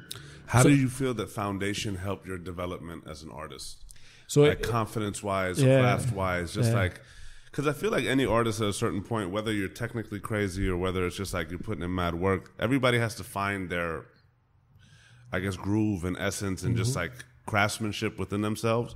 But what was that foundation element like for you and just like your confidence and just your eye towards where your creativity wanted to go? Well, confidence is an interesting word. I mean, definitely broke my confidence because the classes were very challenging in terms of the things they were the assignments that they were putting before us were things I had never tried or never done. So it's not like, oh yeah, got it, I'll do it. It's just like, what is that? You just gotta dive in. What is this? Yeah. Like I'm gonna use a what? You know what I'm saying? Like, and they would literally give you the assignment, and the assignment would have the list of things I had to buy. So that was a lot of money out of my pocket too. So that was like, I didn't have the money. I'm like, oh my God, how am I gonna even buy this stuff? So luckily the HEOP program would give you money monthly. Not a lot, but at least enough to get by to buy most of the supplies, if not all of it depending on the class. So, the things were just like crazy. Like the 3D design, like they would make you come up with like, all right, come up with something, like you're going to make something, for example, that you're going to make, for example, a cup, right? So a cup, when you pick up a cup without water in it, it's light. But when you pick up a cup with water in it, it's heavy. So thinking in that concept, how do you make something like, how do you make a hammer 3 times the size, like blow it up, physically make a hammer out of cardboard or whatever, and make it feel like it's lightweight. But when you see it, you're like, oh, that's a hammer. That shit must weigh like 10 pounds because it's bigger than a normal hammer. And you pick it up and you're like, oh, it's deceiving. So they had to mess with your mind like that. You had to like challenge yourself. Like, so what did I make? I made, I'm confused with what I made for that particular assignment. But I made something like, for example, one of the 3D projects I made was I made a pencil sharpener out of pencils. Oh shit! So remember the old cranky? Yeah. Picture that in its proportion, but literally made out of pencils, like attached together. The whole thing was pure pencil stacked, but literally just in the shape and everything. And then I made a crank out of pencils. That's and then crazy. I put so like that. Those are the things that they, and I was just like, this is it. This is real art school. Like now I'm like, this is dope, And everybody, all my classmates, they were just coming up with this craziest stuff. Like one girl made a shoe out of laces. The entire shoe was laces. So the sole was laces, like the whole thing. Like, and it was like, just like being amazed with what I did, just like being like, wow, I can't believe I actually pulled it off. And then seeing the person beside me like, yo. So that I was like, I'm in my element. Like this is where I need to be. And that was like, that fueled me to get through the hardship and the challenges of like these liberal classes on a college level. Whereas, like for the first time, I really did math and like science and English, really put in because of that, because of these challenges within my art classes made me say, all right, I got to bang this out to keep doing this forever, to really progress with my art skills. Half the things didn't turn out well. Like some of my art pieces got pulled off the wall by a teacher and thrown on the floor. Like, this is bullshit. Like it was hard, it was like challenging. And I appreciate every moment of it. I'm like, all right, I'm gonna come back. I'm gonna come back and show you, I'm gonna do this. Incredible. So it was boot camp, man. It was like being like drilled by a drill sergeant. I like, feel give you. me 50. And you're like at 40 and they're like, sir, give me yes, more. Like, give me more. Sir, yes, sir. It was like that, but without the yelling. But it was like challenge left and right, man. And you rose up every time. Yeah, man. It was amazing, bro. It was quite an amazing time in my life, I gotta say. Were there any times where you were about to break, or a time where, when we get challenged like that, it definitely fuels us in a way because you're inspired, right? You're inspired. You find something that you're passionate about. And I think one of the toughest things of doing something you're passionate about is you still have to work hard, and working hard can suck. Even if you love what you're doing, when you're actually putting in the work, it's hard. And hard work just sucks. It feels good at the end, but it sucks. Let's be real. Like, I don't care if you're a musician. I don't care if you're an artist. Like, you can love what you're doing, love the entire thing. But when you're in it, you're like, fuck, I don't know if I can actually do this. Yeah. It's like exercising. At the end, you're like, yeah, I did. I want to do it again. Especially at the levels. So in those moments where, it's so interesting because bringing back to like your skateboard days where you locked into something, you saw, there's so many parallels. Like you saw this possibility, you saw that board from that guy sitting there, and you're like, oh, there it is. And you got it, and you went all in on it. Now in art school, you're seeing this, you're exposed to all these new things, and you're going all in on it. But I want to talk about like those real kind of like intimate moments where you got to have that talk with yourself of like, fuck, I'm not that good enough. I'm not as good as that person next to me. Maybe I can't do this. Maybe I'm going to fail out. What do you do in those moments of keep going? Because I think everybody goes through a moment where they kind of quit for a second, You could bounce back, but there are those moments where you're like, fuck, like, I really don't know. Take us through some of that, like, those make or break decisions, though, that where you're at the crossroads and you're like, man, I gotta keep going. Yeah, it's interesting because when I did that summer program with Parsons, it was like, I want to say it was like about 25 to 30 of us, and clearly we all had to go into foundation together. So we became this like clique, like, oh wow, we did the summer program together. We spent the summer together. We just all felt positive and good about it. And sure enough, man, after we got into the first semester, people started to drop out, man. They couldn't take it. Yeah. You know, and it was sad to see, you know, a couple of people bowed out right after summer. They were like, whoa, this is intense. It was intense, you know, like, you know, this is really intense. And, you know, every time someone bowed out, some bowed out because of money. Even with the aid, they're like, can't do it. And it was heartbreaking for me. I was like, man, I wish I could help you stay in. You know what I mean? Like I felt like, man, if only I had the means to like change that this thing you're facing right now. Sure. So that made me realize how fortunate I was to be there, to not give up. Even though I did go through some struggles, and you know there was nights that I just didn't think I was going to make the assignment because you know juggling all those classes, and you know I saw the contrast in other people that were in the foundation program, the official foundation program, that had come from another school and had taken their liberals. So all they had were art classes, and they were crushing it. They were coming up with these ill pieces, and I'm over here, shit's falling apart. I can barely get it to work, you know, or like, you know, and or the drawings are off, you know, but they're just like, shit's gorgeous, you know, because they don't have the liberals. Right. And I'm like, damn, like, fuck, you know, if only I were able to had gone and take my liberals elsewhere and then come here. No, I couldn't have. Sure. You know, I'm at where I'm at. There's no way I could have done that. Means I would have had to, you know, I would have had to skip Parsons for the first year or two.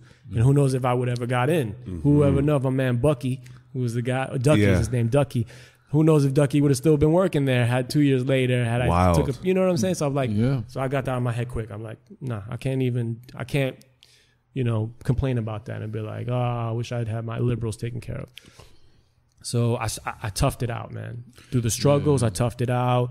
There was many of nights where I just thought I was going to fail the class because I just couldn't get my project done in time or to the level that I needed it to be, that I felt it should have been compared to people next to me in the class, you know. Sure.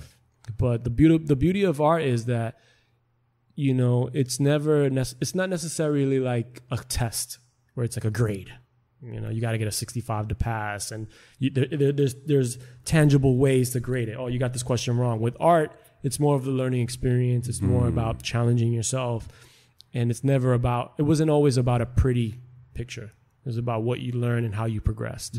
So that super application based. Yeah, I found that as rewarding. It's like, okay, it wasn't great, but it's getting better, and it shows. And I learned a technique, and I improved that technique.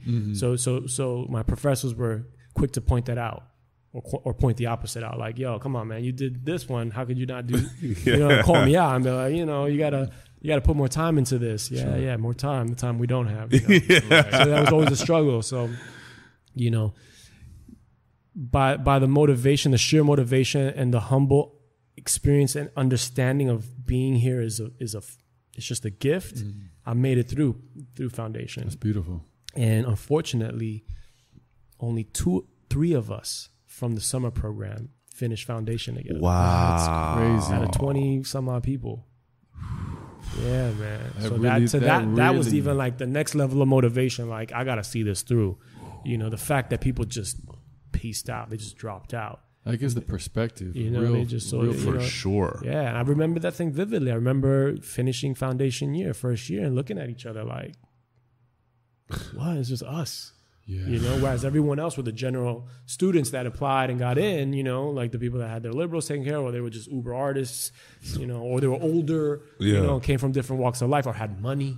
You know, and they were living in the city and dope ass apartment, throwing parties in between classes, you know, just living the life. And we're just like coming into class looking like we were just on crack, you know, because we hadn't slept for fucking 5 days, you know. So it was just crazy. It was like 3 of us that finished, you know, the first year. And then we picked our majors, you know, and like we all went, you know, we went in.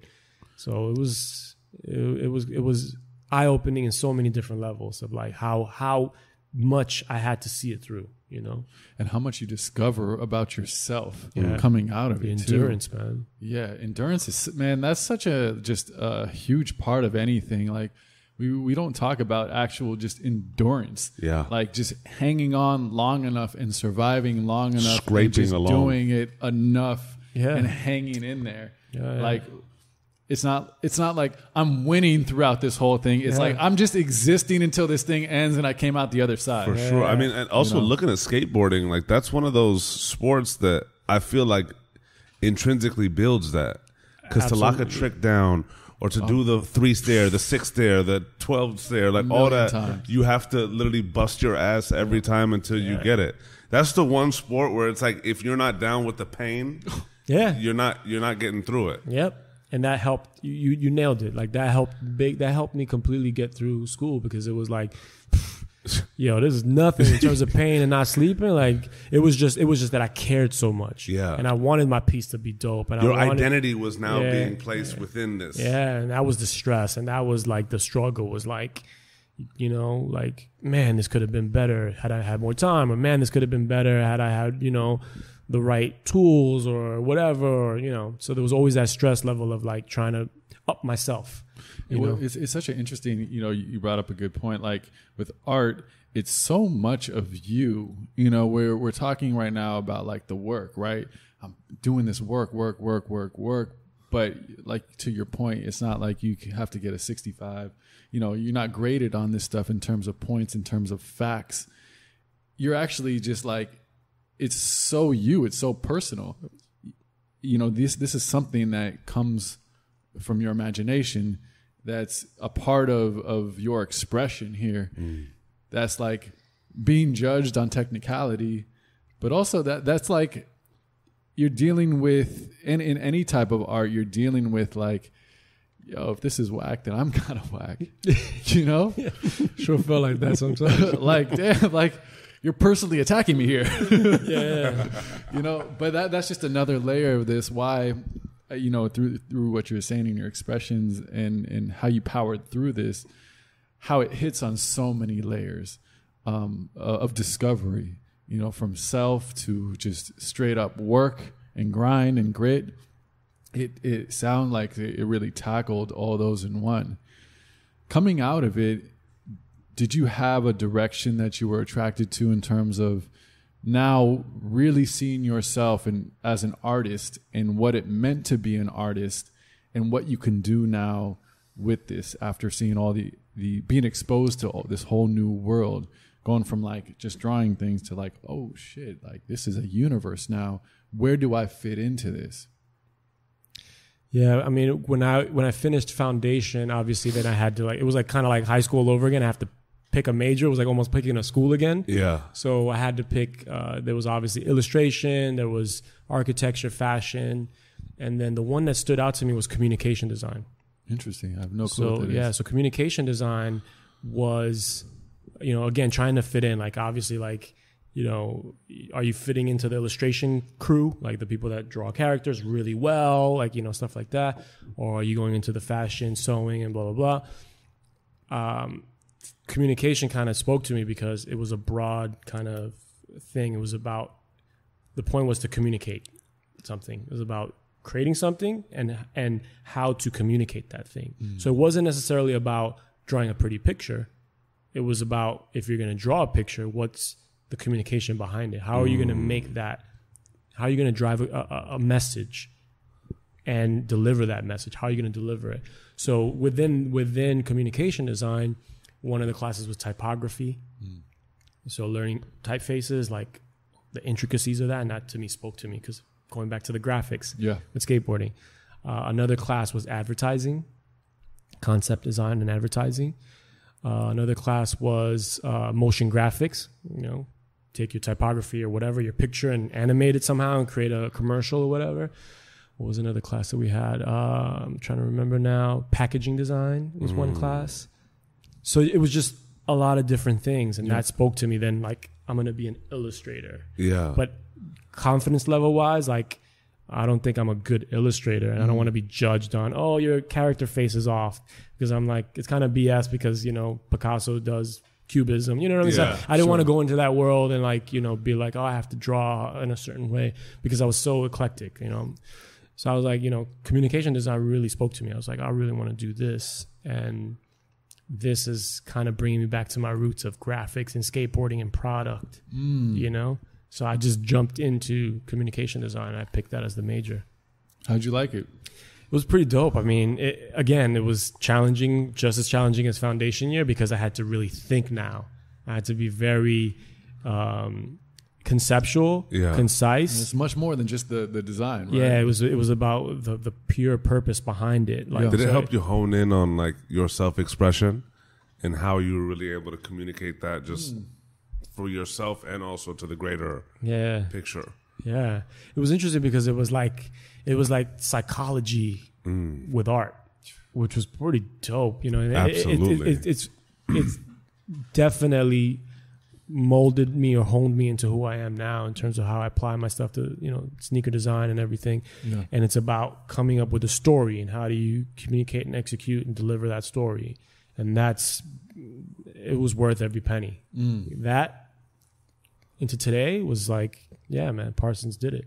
It helped me. It's so interesting to think of just like those two concepts of, because you think of art and just in general, people are like, I'm just going to create for me. I don't care what people think, man. Yeah. You know, like you do that with art. You're do that either with going to music. get it or you don't, buddy. Yeah, and you know what? No one's going to, I don't do this for anyone. It's just my expression. You know what I mean? And it's like, I've always felt art, you know, is meant to be shared. Like there's like 50-50, right? Like one, you create it. That's half the battle. The second part is you share it. And who do you share it with?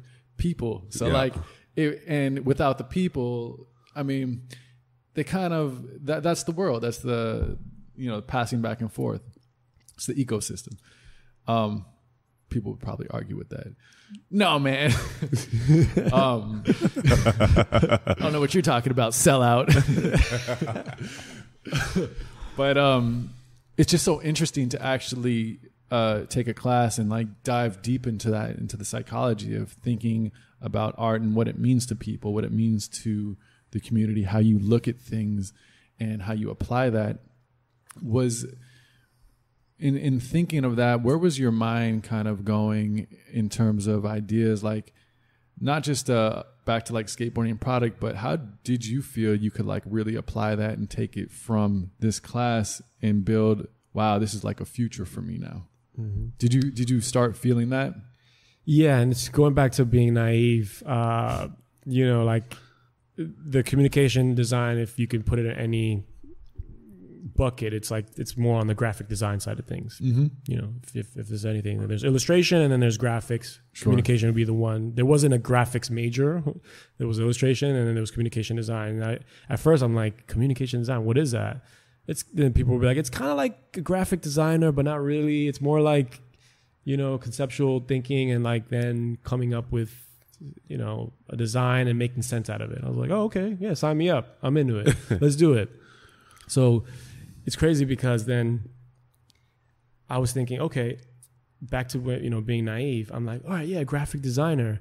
I'm starting to put like my working hat on. How am I going to make a living from this now? Like going back to what my aunt said, hey, you know, artists don't become wealthy and famous until after they're dead. I'm gonna show you. So I'm trying to figure out in my head, how do I make money off this? How thing? am I going to show her? You know, like, so I'm like trying to figure it out again. Like, how does the graphic design world make, how do these graphic designers make money?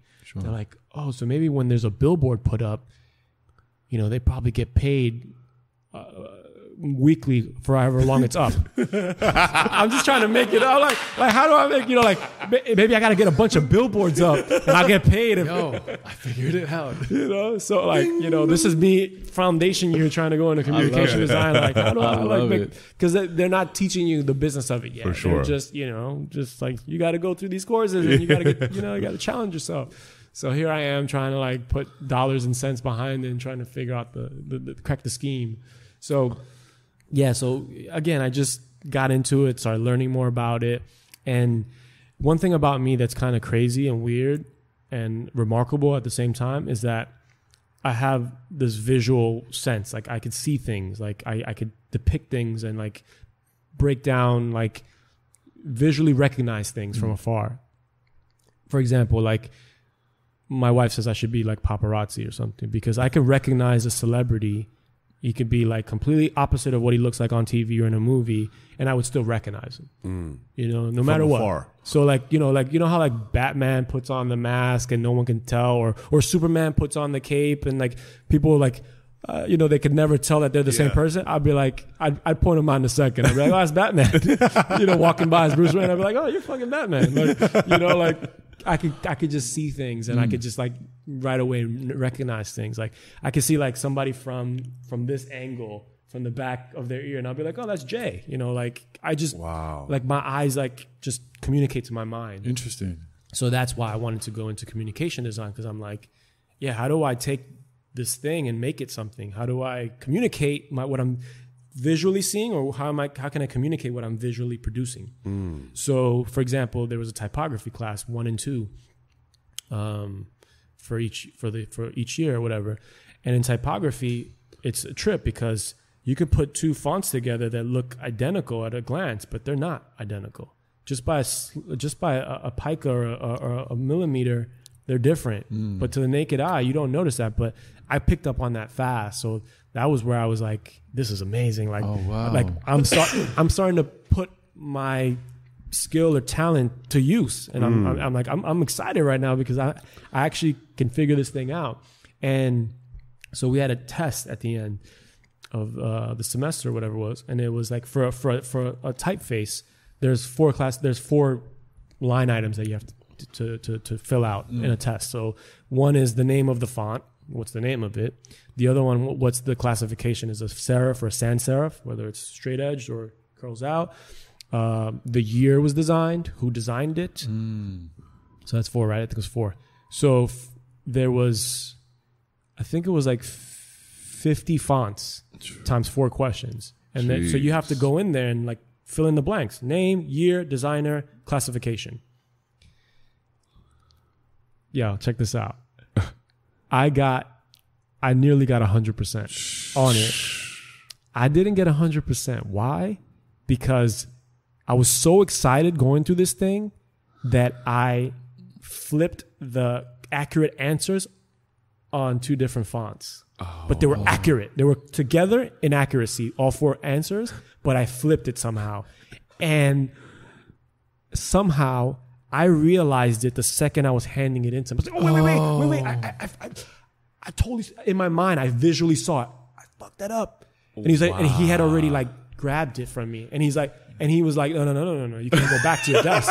You can't go back to your desk. He's doing this. You can't go back to your desk now. Like, you can't just go back and, you know, because you might have saw something walking through. You're like trying to like draw an arrow. Yeah. And he was like, don't worry about it, man. And like, I was like the first one to finish, maybe the second, whatever. Because I was like, bing, bing, bing. I was knocking him out. To this day, it was Rockwell Foundry, 1928, sans serif, designed by the Rockwell Foundry. I still remember this shit. Wild. Like, I just fucking switched it. That's insane. And when he graded it, he was like, Mr. Nix. He's like, Charles Nix. He's like, that was fucking incredible. Like, wow, I'm impressed.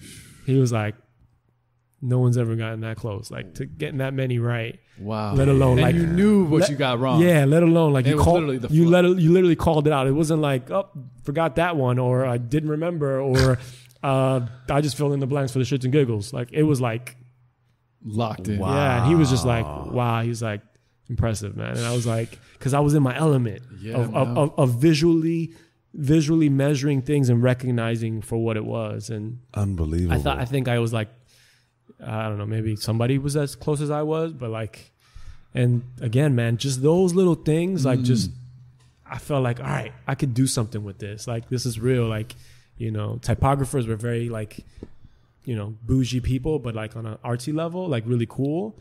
Most like typographers were like just classy. They were like classy people. So I was like, yeah, you know, I could be down with this classy clique. Right. I could be, yeah, exactly. I could be, you know, and it was like, it was like the world of typography was. Who knew that the world of typography was art?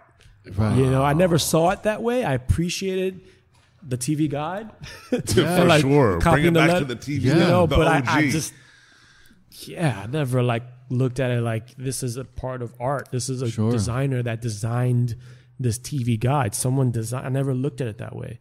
So, you know, throughout my 3 years in the communication design degree department, it was a constant flashback of my past, like putting everything together. Unbelievable. Wow, TV guide was done this way. Billboards, I get it now. You know, like this is done this way. Motion graphics, and like I just saw like 15 jobs, opportunities. I was like, this is a job. That's a job. And like, that's crazy. And I was like, in my mind, to my aunt, I was like, I'll show you. I'll show you. You know what I'm saying? There's money to be made here. Like, you know, none of this shit makes itself, you know, like. For real. You know? So yeah, communication design really excited me. And, you know, all the classes were just really challenging. And now it was like putting things into perspective, these classes. Whereas foundation was just art, you know, That's incredible that college literally gave you that confidence and just gave you that momentum, because so many kids go through college and are still like, what the fuck am I doing? You know what I'm saying? Or still in that, well, my mom says do this, so I got to go do this. Or the money should be good here, so let me just go figure this shit out. But you literally were in a program where everything was coming back and making sense and meaning something. Yeah, crazy. And then showing you the possibilities all in the same time. And then you were literally grasping all these nuances and understanding how to put them in play. And then seeing different opportunities as you were going through this program. It wasn't like, what the fuck am I getting into? It's like, how am I going to apply myself here? Where am I going to find what I like the most here? That momentum is something that's very rare. Yeah. And also just being in college and having that just immersion of craft is something extremely rare as well. A lot of kids just go to college and be like, well, shit, you know, we just partying. Yeah. But for you, it sounded like that experience was really honing in on defining not only just your identity, but also just your creative understanding and your ability to apply what you were learning to really go out into the community and start really putting your stamp on things.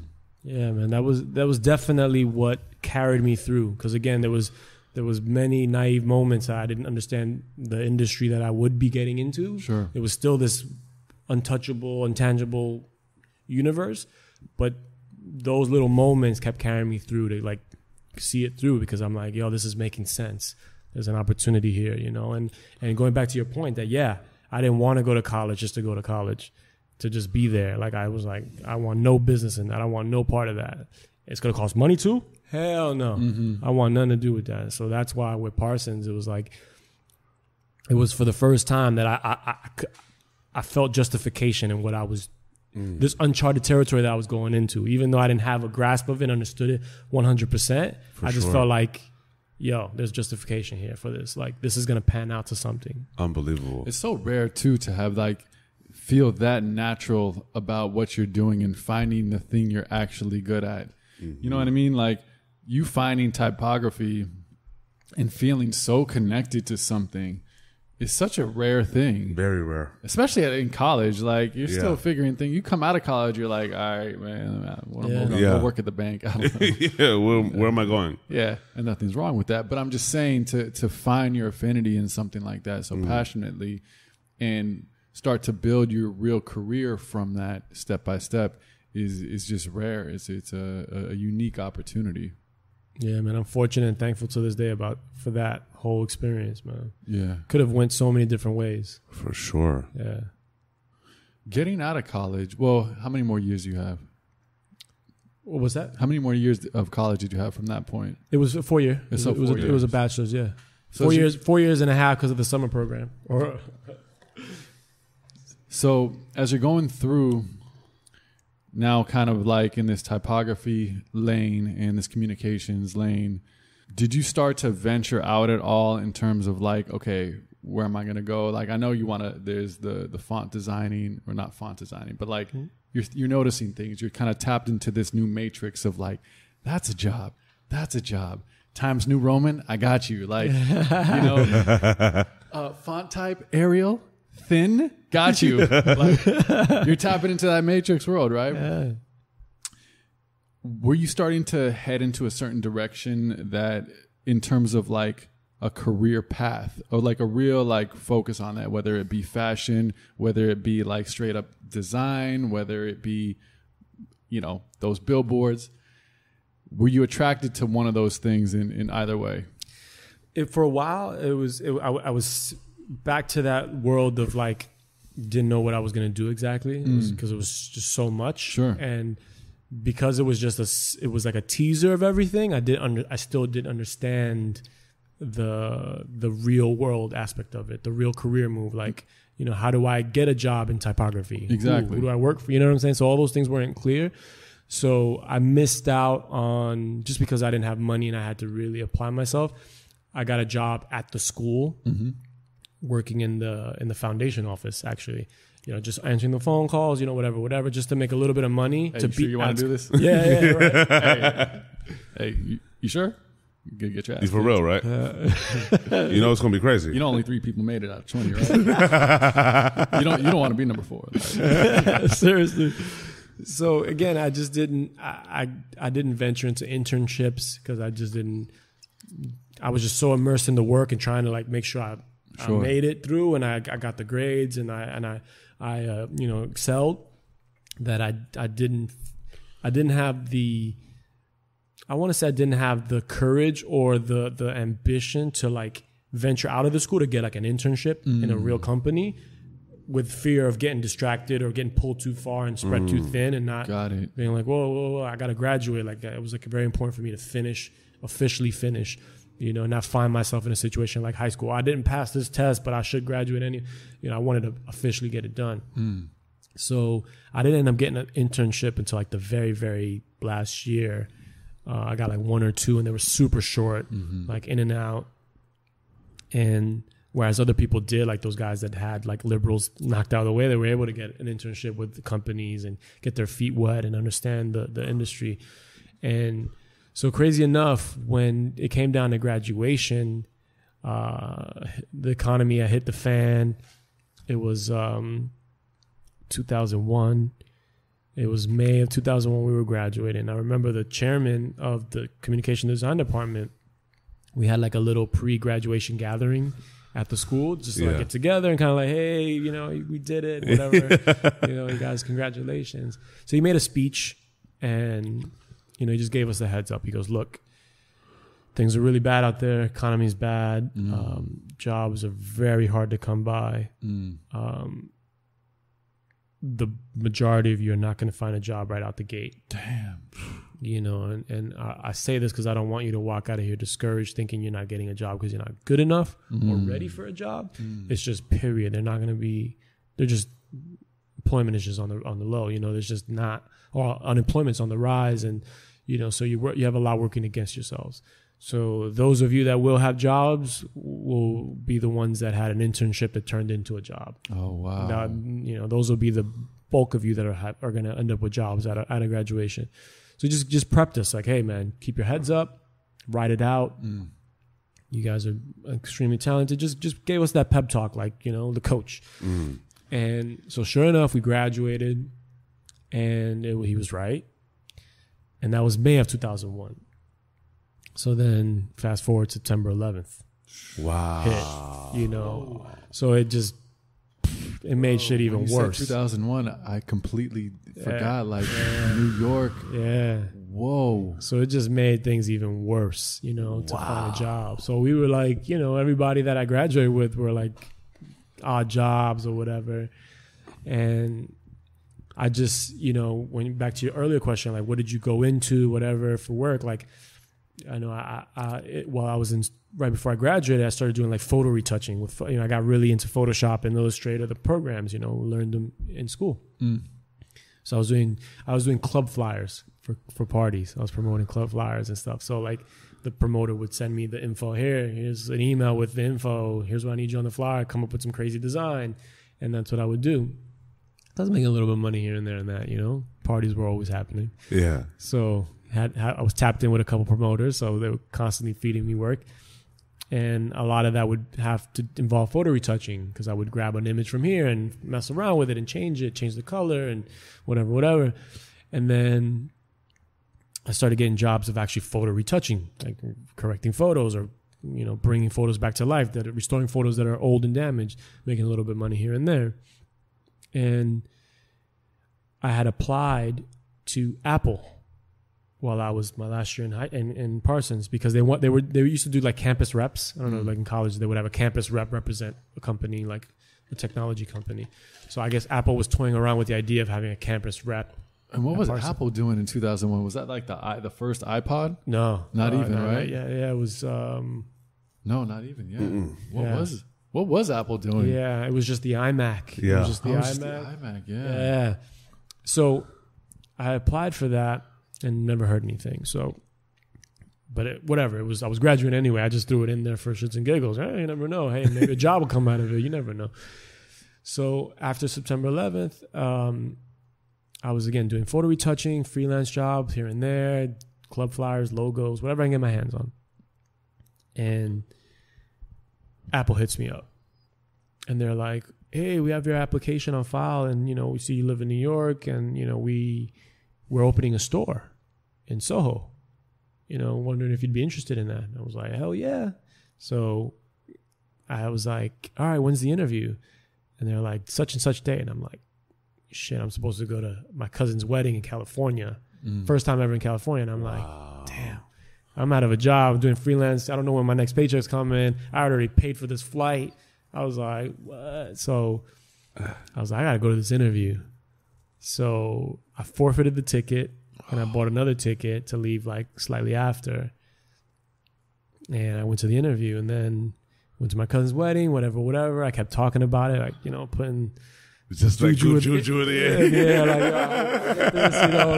like, this, it's crazy because like I'm over here hyped about a retail job working at a store and everybody around me is like, what? Like you just graduated from Parsons School, this ain't gonna go to a retail store? And I was like, this will make sense, this is I'm gonna go network there. I'm gonna use this as an advantage. So they're like, what's this guy talking about? Yeah. Whatever. They're just like, this sucks. Like, the terrible ending to this guy's beautiful like potential future, like going on the train, they're just seeing it as like, God damn, this is what art school does. They're like, damn. So my parents, my friends, they were like, my family, they're like, so they're like, what? Like, this is crazy. Out of college, like, you're hyped about getting a job at a retail store. Like, you did that? Didn't you do that like 10 years ago? Like, aren't you over that? So I went to the wedding, came back, and then sure enough, man, I got the call. They offered me a part-time position. I was like, I'll take it. I hit it off with them. They're like, what? It is what it is. I jumped in there. I got trained because we got hired months before the store opened. The store was being constructed still, like it was being renovated. So we got trained off-site somewhere, and it was just again this. I felt at home because everybody was from a different walk of life. Everyone came from different states, whatever.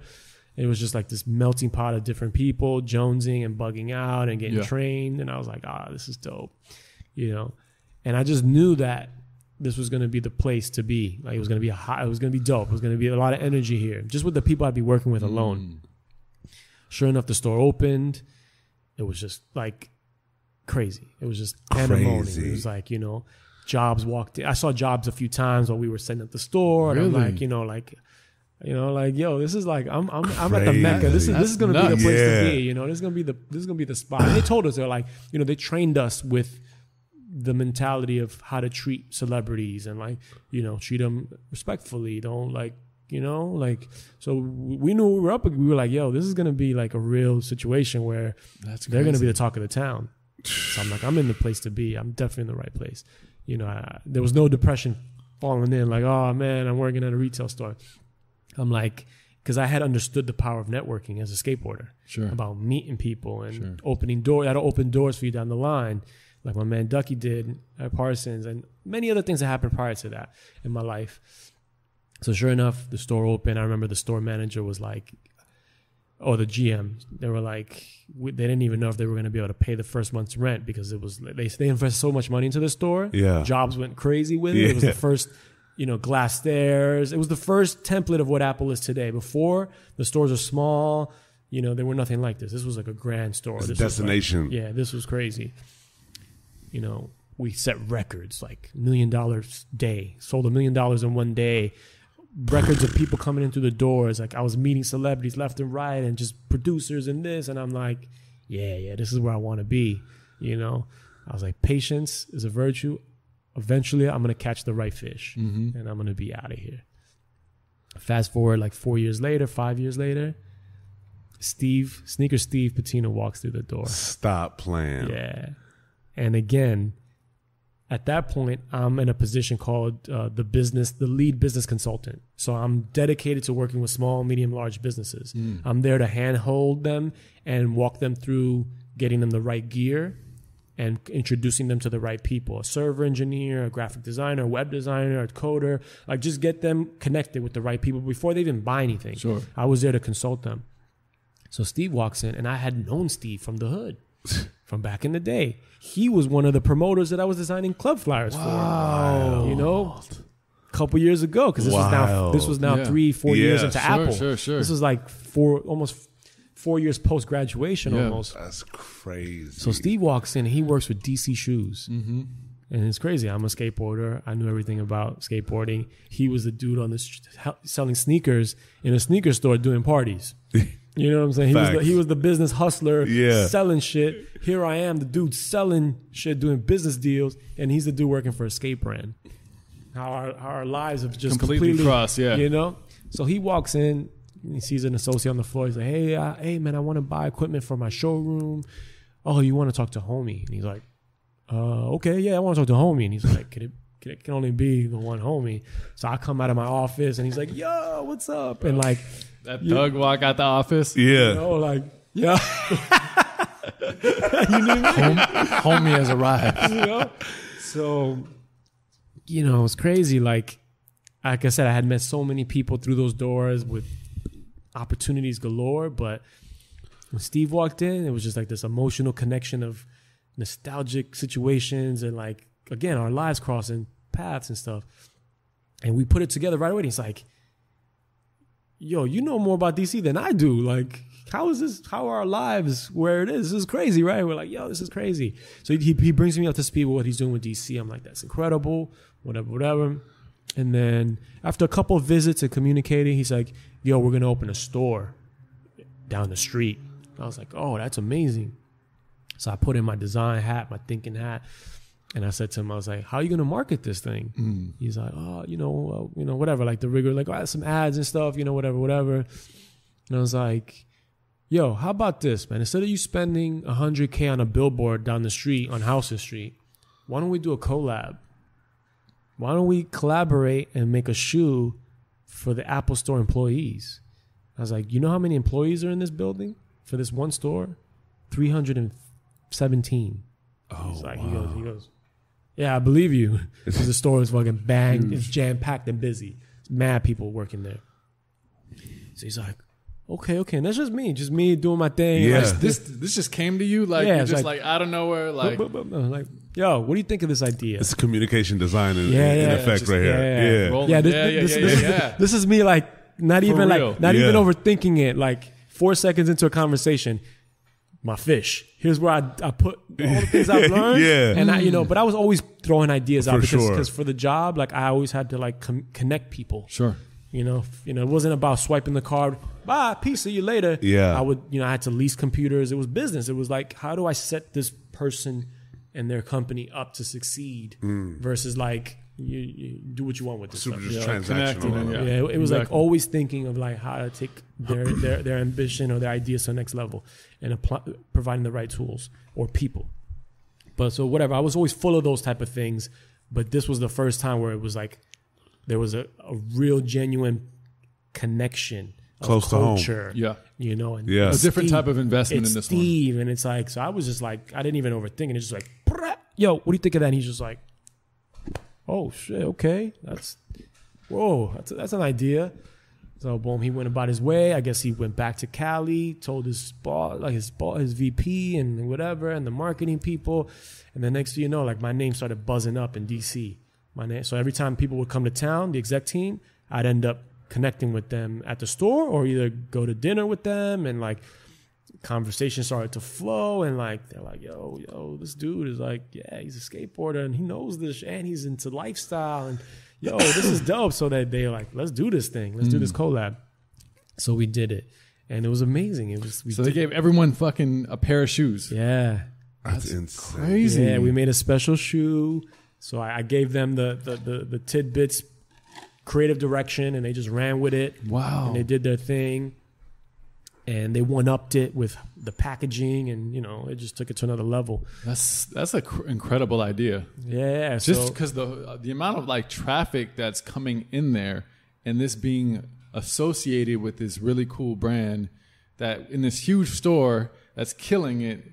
Yeah, man, that's insane. That was the point. I was like, yeah, yo, instead of doing a billboard, man, lace these people up. Yeah. And everyone's going to be like, what is that?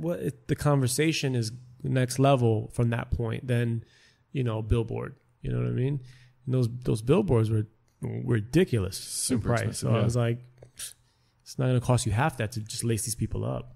That's amazing, dude. Yeah, so they ran with it, and it was a success, man. I mean, the buzz around town, like people were constantly applying to get jobs there, but it came to the point that people were applying and saying, if I get the job, to get a pair of shoes. You know what I mean? Like, it got to the point that the HR people were like, no shoes, and it was annoying. The question became an annoyance. Wow. And they were like, I don't want to hear that again. So, yeah, man, it was incredible. And fast forward, I mean, they were joking around. They threw it at me. You should come work for us. And I was like, okay. And they were like, wait, what? Is this serious? I'm like, no, yeah. And they're like, we were kidding. And I was like, oh, okay, damn, my bad. Oh. I'm thinking like, oh, you were like serious, and like, oh, I guess not. They're like, hey man, that was a great idea. You should come work for us sometime. You're like, yeah, I'm down. Let's go. No, I mean, well, not right now. yeah. And I was like, okay. And I was like, and then they were like, wait, you're serious? And I'm like, wait, you're serious? And they're like, and I'm like, yeah. They're like, well, we were just joking. We thought you'd be like, I would never leave Apple for you guys. That's what they thought I would say. And I was like, no, I'll leave Apple. And they're like, oh shit, okay. And it was like, they went back to Cali and they're like, we gotta hire this guy. Like, that's, you know, like, so wild. Like, it started as a joke, saying like, yeah. you know, come work for us. And they would be like, yeah, no, thank you. I'm at Apple. Yeah. They were here. Exactly. I was like, you're the fish. Let's get out of here. Like, let's go. Reel me in. You know what I'm saying? Like, and they were like, holy shit. So what was amazing was that, just a name drop here. You guys know John Buscemi? Absolutely. Yeah. So John worked at DC. Legend. He worked at DC with Steve. Similar to my background, New Yorker, whatever. He, you know, skated too, but he was also a lifestyle guy. Mm-hmm. So he was doing the lifestyle stuff at DC Shoes, all the collaborations and the lifestyle stuff. So he pieced out. He left to go do this other thing to work for another brand. So that left an open position. So that was right around the time where the joke came out. Like, oh, you know, whatever. And so finally when we all realized it was like, yo, we could do this, the lifestyle position became open because John left, and then the skate product line manager position came open. So there was 2 opportunities there. So I was like, how you can't make this up. Talk about timing. You know what I'm saying? Unreal. Timing is everything. Yeah. So they really took an interest in me, and they were like, and a liking to me that they made it kind of hard and easy for me. Whereas they were like, yo, we got 2 positions. Take a look at both of them and pick. And I was like, damn, this is amazing. Like, it's not like I'm like applying for the job. It's like, which do you want?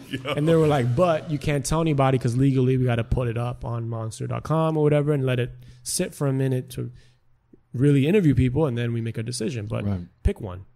And I was like, oh shit. All right. So I read the job descriptions and I'm like, lifestyle. Obviously, I skateboarded, but today I'm a fashion guy, styling, you know, graphic artist, you know, like, this is where I would excel. So I picked it.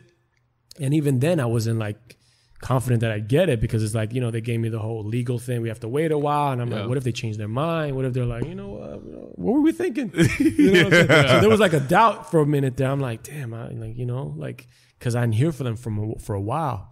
Because this was like around late September, October. So they said, hey, we have to sit on this for a little bit legally, and then we'll hit you back when everything's in the clear. I was like, all right, bet. So a month went by. Now we're like in November, going into holidays, and I'm like, oh shit, fuck. You know what I'm saying? Like, what's going on? You know, Yeah, for real. Do I really got this thing? Hey, or what? yo, I'm over here. You know what I'm saying? So then, like, but you know, like I'm getting the good vibes. Like, you know, I got, you know, the VP of product came, the director of product came, and she flew out and interviewed me. We hit it off. So everything was positive. Everything was good, but it's corporate. Shit takes a while. So then finally, like, I hear right back after the new year. They hit me with the offer, and like February 1st, I'm in San Diego in the office working. Wild. From the air home, and I'm like, you know, this is again, Mama. Man, shit's crazy, bro. It's crazy. See, I love these moments. How that retail job, that part-time retail opportunity, literally was so much less about Apple. And was just a step to get you here. And this is like, as cliche as this stuff sounds, you just literally don't know how these dots connect. And that's like the beauty of the journey. 4 years in. To DC, them thinking like, oh no, you have a prominent career path here at Apple. Why would you even think about coming here? And for you to come full circle and be like, yo, like I come from this world. This is my dream job. This is what I want to do. This is what I like. From a retail, like I'm just going to take this position. There's so much power in those little decisions, because you easily could have just been like, no, I don't want to be distracted, or no, I'm too good to take a retail job. I don't know anything about this. Like there's so many things that you could have like hung your hat on of, I'm just an artist, so I'm going to continue doing only art. But maximizing all the skills you've just learned, applying them in these different ways, putting yourself in different opportunities that actually lead to the real shit that you're trying to do. Aside from the fact it's like in San Diego, California, Where I wanted to be. where you wanted to be since you were, you know, a young skater. That's an incredible arc, man. Like, for real. How'd you feel like coming out to LA and kind of seeing this, being along this path and getting to this point of, I'm really here. Like, this is real. I work for a huge skateboard company, a legendary skateboard company with people that I'm a fan of. Literally that, just that. And friends with, Steve, and just being a part of something that's actually meaningful to you, and traveling across the country to do that. Like, where were you as a person at that time? At that time, I was crazy, like in like cloud nine, man. It was surreal because of the fact that like, I'm a patient person, so like my lady was like, "Did you hear back yet? Did you hear back?" I'm like, "Yo, calm down. Like it'll happen. Like I'll get an answer eventually. I'm not gonna sit here driving myself nuts because I haven't heard back." But man, when I did hear back, I drove myself nuts in the opposite direction, with just like pure joy. Like this is crazy. I feel you. I'm out. I'm gonna do this. Change my whole surroundings. And the reality is that it was quite obvious to me. I'm going to be in a building with people I've known almost my entire life. At least known of. Yeah. You know, Danny Way, Colin McKay, Rob Deerdeck. Like, you know, like the reality is I'm going to see these people on a daily, weekly basis. It's crazy. You know what I'm saying? So I was just like, wow, talk about timing. And again, the power of those micro decisions, you know, that, you know, when I got the job at Apple, I never once felt like, man, what an L. I never felt like, man, look at where I ended up. I always felt like, again, because of the power of networking, I drive off of energy. I can't be in this quiet place. I don't feel right. I got to get back to the energy. I got to be around people, you know, and I knew that Apple was going to provide that for me. I knew that Apple was going to allow me to meet all types of people, which is what I thrive off of. Yeah. And there was not a day working at Apple where it was dull. I mean, yeah, there was tiring days, long days, like, you know, dealing with hundreds of customers within an hour, literally. But aside from that, it was always like, you know, like every week looking back, wow, I met this person, I met that person, I met this person that's got 5 cribs across the country, and he's always showing me the new one. And it's like just weird shit. Or like a dude that looks like he's homeless, but he's got millions, and you know, like different levels of people. And that was exciting. That was incredible. And then to get this opportunity with DC, move to the West Coast, and then drive around and see all these skate spots that like I've never been to physically, but I've been there and I've seen it in the skateboarding video and I recognize it. And to get this deja vu, like this is the spot. You know what I'm saying? Wow. Like going throughout San Diego and constantly like not realizing that I had driven past it a couple times before I realized it. You know, because I'm on the road, I'm driving. And then it goes back to my whole thing about visually recognizing things. And every time I would take 5 seconds to look at where I'm at, I would recognize something. Unreal. You know, even if it had been changed through time with construction, I would still recognize it. That's the corner by one little piece of thing, like an indicator, whether it's a sign or whether it's like a chip in the wall, I would recognize it as a spot. So I spent the first year going through that, like, yo, unreal. Like, well, it's like I feel it's so interesting to your point about like being an Apple in this environment, the environment that when you spoke of as a kid, you like just being a part of these big communities, this traffic, a lot of stuff going on. It was like your comfort area, right? But it's like we often think about career paths, like how did you land that job, that dream job? Tell me exactly what you did.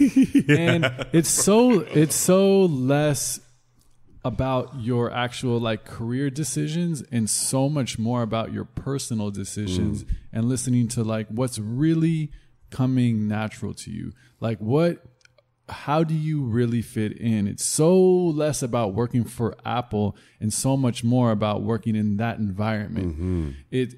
That spoke to you, that like, I think we can lose that aspect easily just in the rat race and shooting for your career and trying to pay bills and all these things that we think are like the right moves, and get lost in the moves, and you get lost in yourself and listening to those things that are actually the ones that will be guiding you.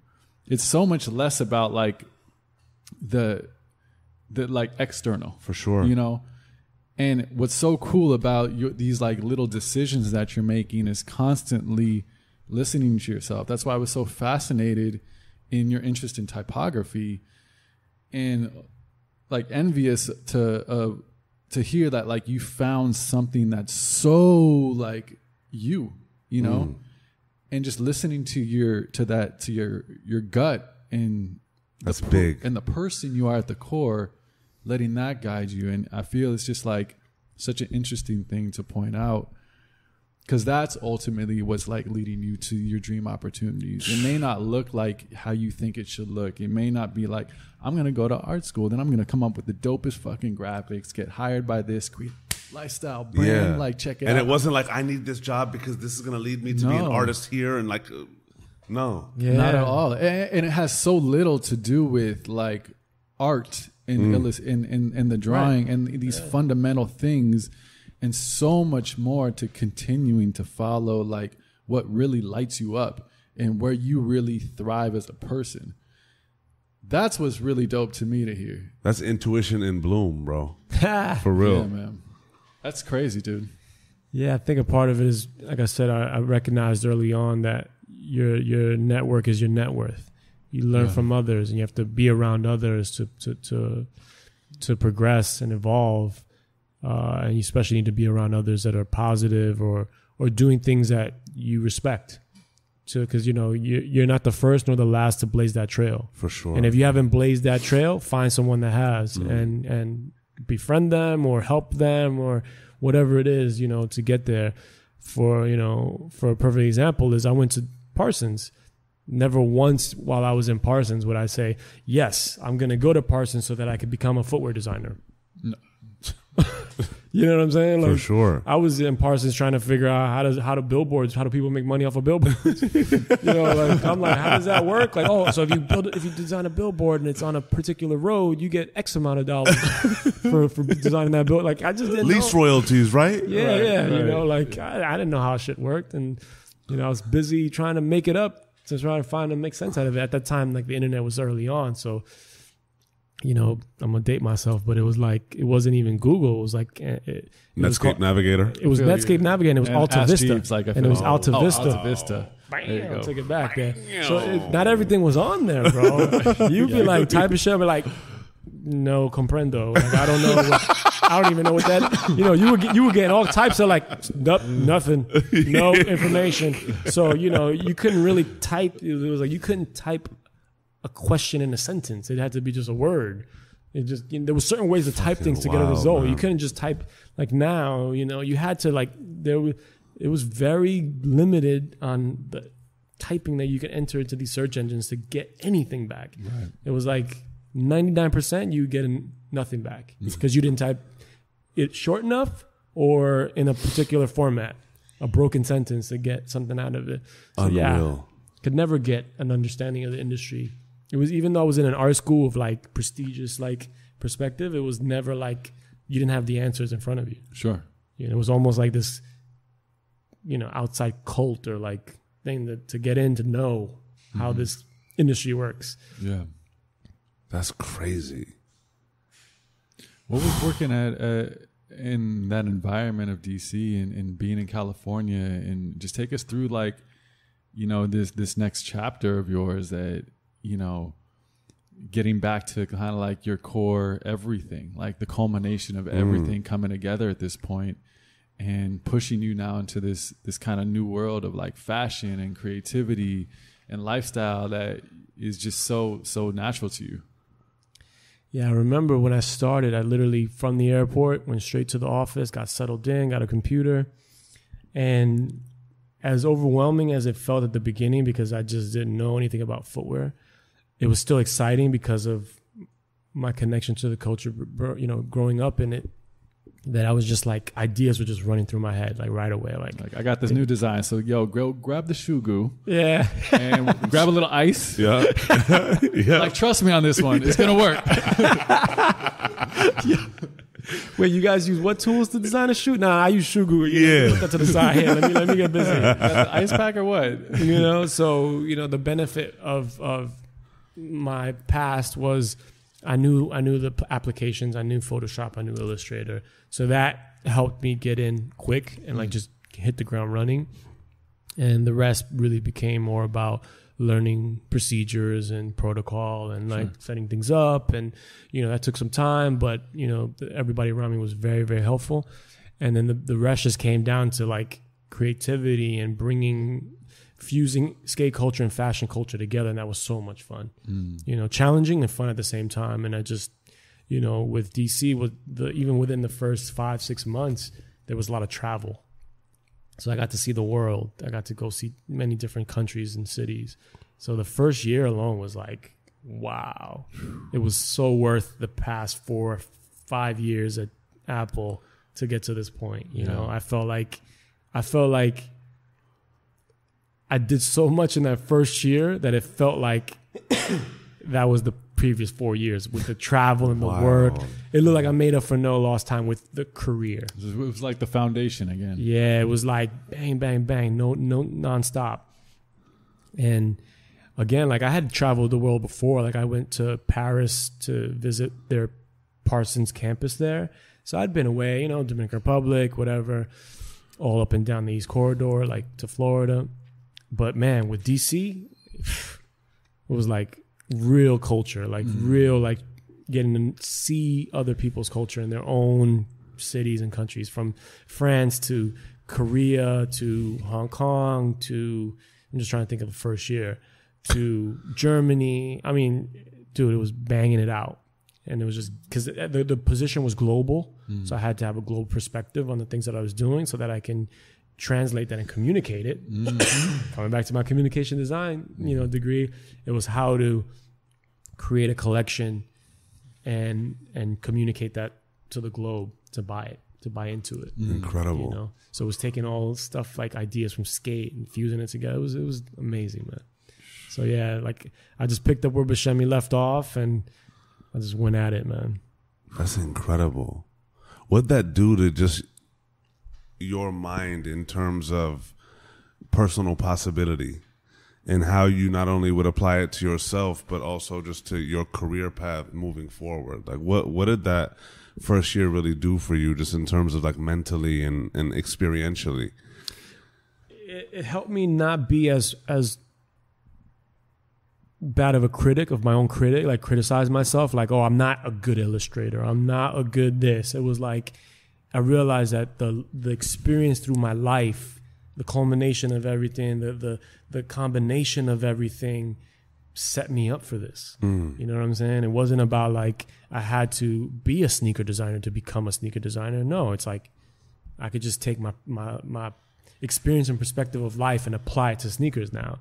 So it opened up this new way of thinking for me to say, okay, I'm trying to say is you're not an expert because you were an expert the second you tried something. You have to fail and try to become an expert. You have to go through the trials of life to become an expert. Whereas prior to that, it was like to have talent, you just have to be talented. No, you develop talent. So that was, I think, the first point in my life that I was like, wow, like I can now apply everything that I've learned to this medium to excel and eventually become an expert at it. You know what I'm saying? Because I walked into the building like, I don't know shit about making sneakers. Right. It's a little kind of, a little scary at first. You're like, I hope I can make this happen. I just moved all the way out. They just moved me cross country. They paid for me to move out here. They gave me a budget to move my stuff. Like they gave me money. Yeah, but you've been here before though, like when your parents moved into that second bedroom. Like, exactly. Like you've been at the crossroads. Yeah. You know that like, hey, are we gonna really do this or not? Understood the level of opportunity presented. Yeah, man. Because it's crazy. Like prior to that, I would be down on myself. Like, oh, I'm not good at this, so I can't excel at that, or because as much as I've tried, I didn't really manage to get to the level I need to be, and that's because I was being hard on myself. Yeah, you're not there yet. Keep working. You know what I'm saying? There's not a particular time frame. Yeah. If you don't hit it by this date, that's because you're not good. No, you just got to keep pushing it, and repetition leads to a level of professionalism and the ability to really excel at something if you just keep going at it. I think skateboarding was a good indication of that. For sure. You wouldn't master a trick until you tried it 1,000 times. Yeah, and that's just a huge point, bro. Like, people get really good by just doing it a ton for a really long time. For sure. And I love how you said, you don't have to be an expert, like, then start something. It's not like I've got to work hard. I can't get that. I can't attain that until I get to this level by this time. I think there's such power in showing up. Oh, yeah. And saying, I don't know. I really don't know if I'm going to do this. I'm going to test myself right here, and we're going to find out together. Because but you show up anyway. And you keep going, and you fail, and you get back up, and then you succeed, and then you fail again. And it's that like give and go of that process, man.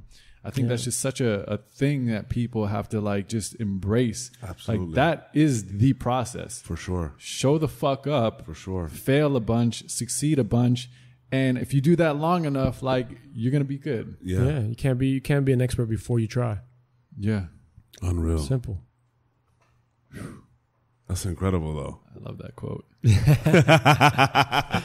And I mean, with that said, like, I think in hindsight, I've always looked at, you can easily like point out disadvantages or like disabilities for whatever it is. Like I didn't have money growing up, and I just looking back, I've realized that your only disability is your attitude. Facts. Period. That's your only disability. Fact. I mean, you got people that can play they got no arms and they can play the guitar with their feet. You know what I'm saying? Yeah, for real. I know. You know, so it's like, you know, I mean, obviously I haven't gone by that all my life, but just looking back, I'm like, man, like, that's one of those hindsight's 2020. you know, it's like, that's your only disability, man, is your attitude, man. Like the things I've seen people accomplish with not even half of what I had, which was, could be argued is not much, have done amazing things, you know? Absolutely. From what do you think working at DC and that whole experience for you and just evolving as a person, diving into this new world, everything kind of coming together, what did it do for you, not even as a career, like career-wise, but what did it do for your true like evolution and growth as a person and as a person and a professional side by side? It's an amazing question. If I think about it, what it did for me is it allowed me to appreciate being patient with yourself. You know what I'm saying? So, because prior to that, you know, sometimes I would compare myself to someone else and where they're at in their life. Sometimes, you know what I'm saying? It wasn't a constant thing, but it would always surface like, man, you know, I should be where that person is right now. You know what I'm saying? Because we had similar wants or needs or desires. For sure. You know? And, you know, through life too, as a kid, you know, sometimes you get compared to other people. Like, you know, Jimmy has whatever and you don't, you know, it just happens. And you go through society, you grow up in society with that, like being compared to somebody. Yeah, it's natural. So, you know, that would come up every now and then in my young adulthood. But I think after, you know, going to DC, that was like my first real corporate job. I mean, Apple was retail / corporate, but, you know, it was the first big company I ever worked for. Everything from there was small business stuff. But DC was the first time that like I was just given a lot of responsibilities with reward at the same time. You know what I mean? Whereas like, you know, like when I was being flown out to these countries, that was a reward for me. I was like, yo, like I'm not paying for this. This is incredible.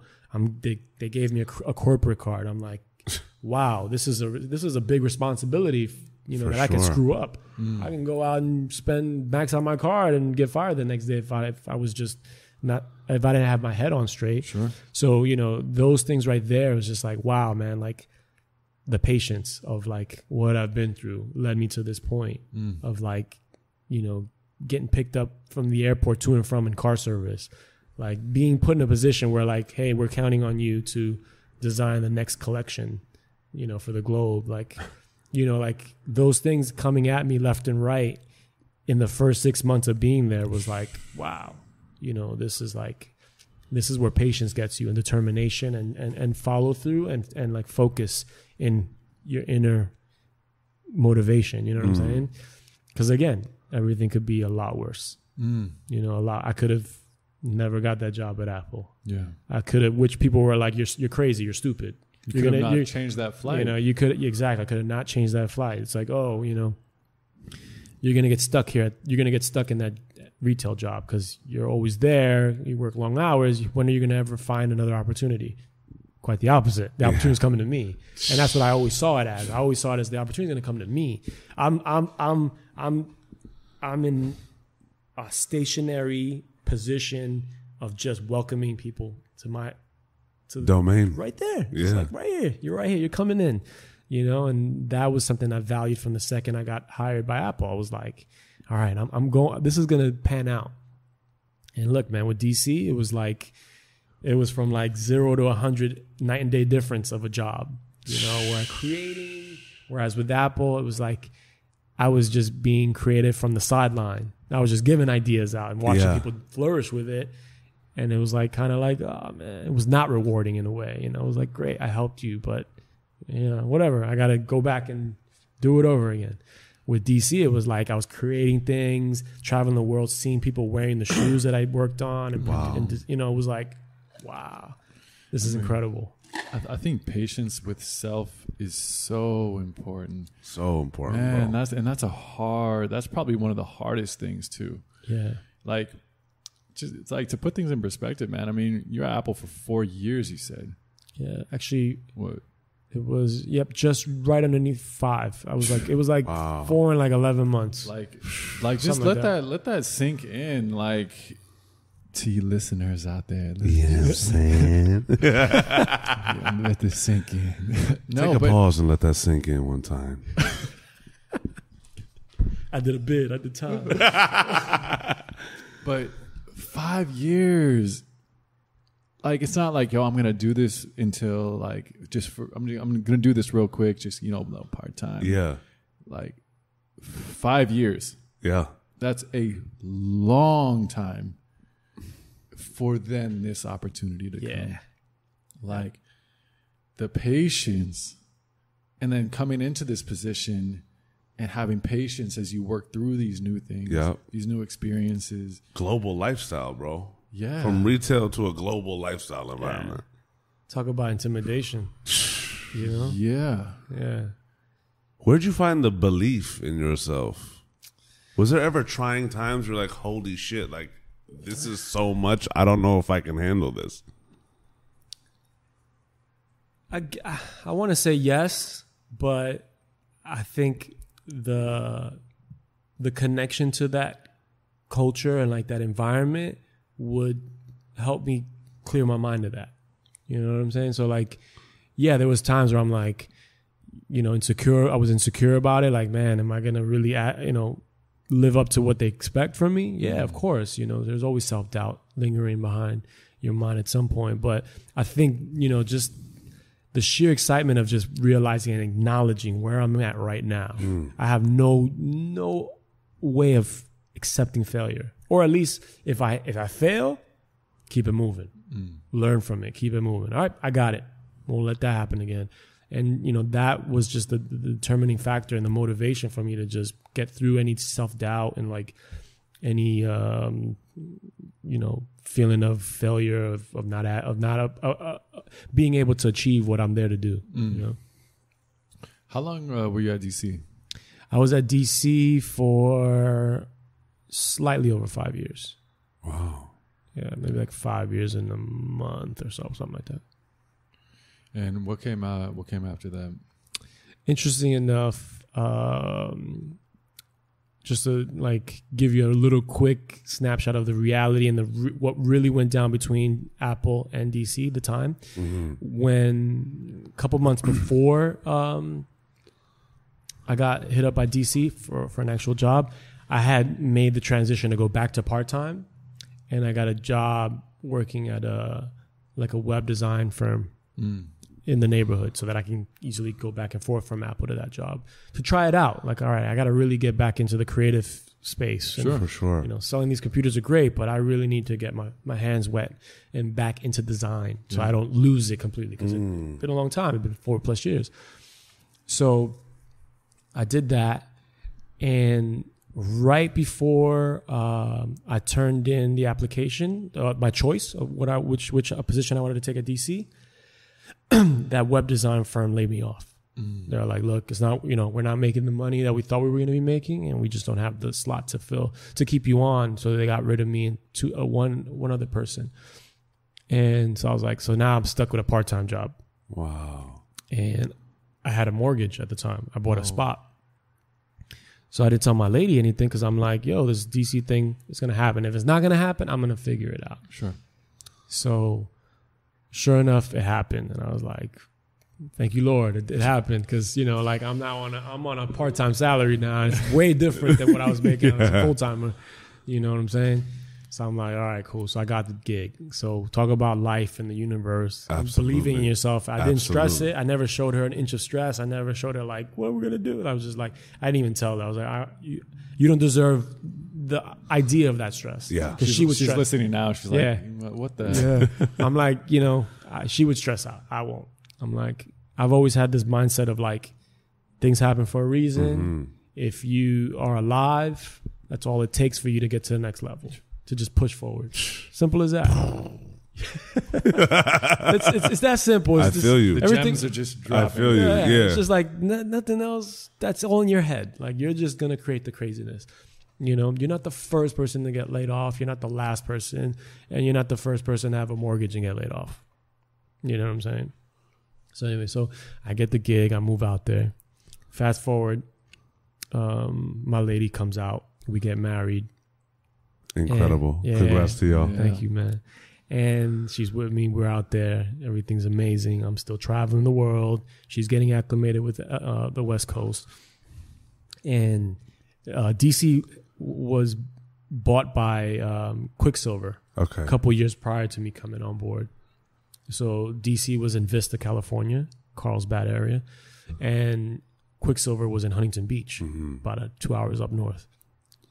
So they respectively stayed in their compounds. But DC was the cash cow, making all the money for Quicksilver. Quicksilver was struggling. DC was fucking through the roof. Yeah. You know, I'm not going to say I had anything to do with that. But I did. So anyway, so we were killing it. So eventually Quicksilver was like, all right, you know what? Even as good as you guys are doing, we got to cut expenses. So they were like, yo, we're gonna absorb it and move it up to Huntington Beach because they had the space. So right before they made that announcement, we bought a place in San Diego. Oh, wow. So then, boom. So they make the announcement, hey, we're going to move, but we don't know when, but it's going to happen. We're like, what does that mean? Like, well, shit, I just bought a place. How are we going to handle that?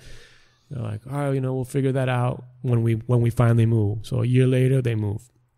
So I'm commuting back and forth for 2 hours, 2.5 hours each way. That's death. 20 hours a week. Yeah.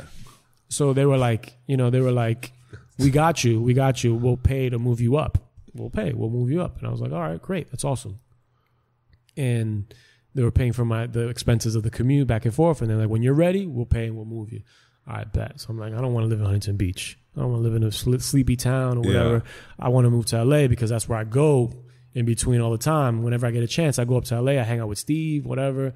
We go up to LA. So I'm like, I'm going to move to LA. They're like, all right, bet. Move up to LA. We rent the spot out. And my wife stayed in the spot for a minute because, again, I was commuting. Yeah. And then I moved up, got settled in. She stayed there because she had a great job. And she's like, I'm not going to leave this job. I just got this dope-ass job. Yeah. It doesn't make sense for me to just peace out and try to get a new job in L.A. And start from scratch. I was like, I bet you do your thing. So I was commuting back and forth on the weekends. So finally, she gets a dope job in L.A. So she moves up. When she moves up, at that point, I was like, yo, babe, you should come with me to Europe for my work trip because this is going to be the last time I go to Europe with DC. And she's like, whoa, what's going on? I was like, nothing's happening right now, but I know, I see the numbers, I see the business. This is going to be the last time I go to Europe with DC. You know, I know it. It's just not popping the way it was before. Yeah. Because Quicksilver was on like an all-time low. Bad business moves and stuff. So even the money we were making wasn't enough to cover the load. So, and then shit was just going down. I'm like, you know, by that point I had survived. You could feel it. Yeah. By that time I had survived about 7 layoffs. Survived them. Made it through the cut. You know, I had seen 6 VPs of marketing come through the door. And it was just a revolving door. And then with the move, more people dropped out, whatever. So a lot was happening, a lot was changing. Yeah. So I was like, yo, look, it was the summer. She was like, I just got this job. I don't have vacation time. I was like, just tell them, hey, you had this trip planned. DC's going to pay for the hotel and expenses. We just got to get your flight. Yeah. Come with me. Go to Europe. Yeah. Go to Paris and go to Berlin. Let's figure it out. Come on. You know crazy. Make me look like I'm the man. You know, so I took my lady to Paris, you know. So she's like, okay, damn, like this is crazy. So we did. And that was July of 2011. So 2011, boom, we go on this trip. Amazing time, whatever. She gets to see the world with me, Europe, and then get back. Literally a year to the day, I get laid off. Wow. I didn't survive that layoff. So it was like 40-something Quicksilver employees, and it was like 7 DC employees, and I was one of them. Wow. And everyone of that, the DC clique, like the 7 people, I was like the least paid. It was all about cutting, you know, paychecks, like, you know, cutting back on payroll to survive. And crazy enough, since I knew that this, like, after that trip in 2011, I saw the shit coming down. Yeah, you saw right on the So I wall. started preparing for it. I started saving money. Sure. I started saving money, and like, you know, I got knee surgery because I had torn my ACL twice. So I got knee surgery. So I took advantage of everything. Yeah. You know, saved up money, got my knee surgery, whatever. Got physical therapy, you know, stuff like that. I get laid off. Mind you, I have a mortgage on the East Coast before I move. Yeah. Remember, I had the part-time job. I went to part-time with Apple, and I'm like, shit, I got a mortgage now. Like, I got my part-time salary. I got let go from this web design firm. So we rented that out. San Diego, eventually bought the crib in San Diego, rented that out, moved up to LA. Now I got rent. I got 2 cars. And right before I got laid off, maybe 2 months prior, a month prior, my tenant in San Diego vanished. Stop. Disappeared.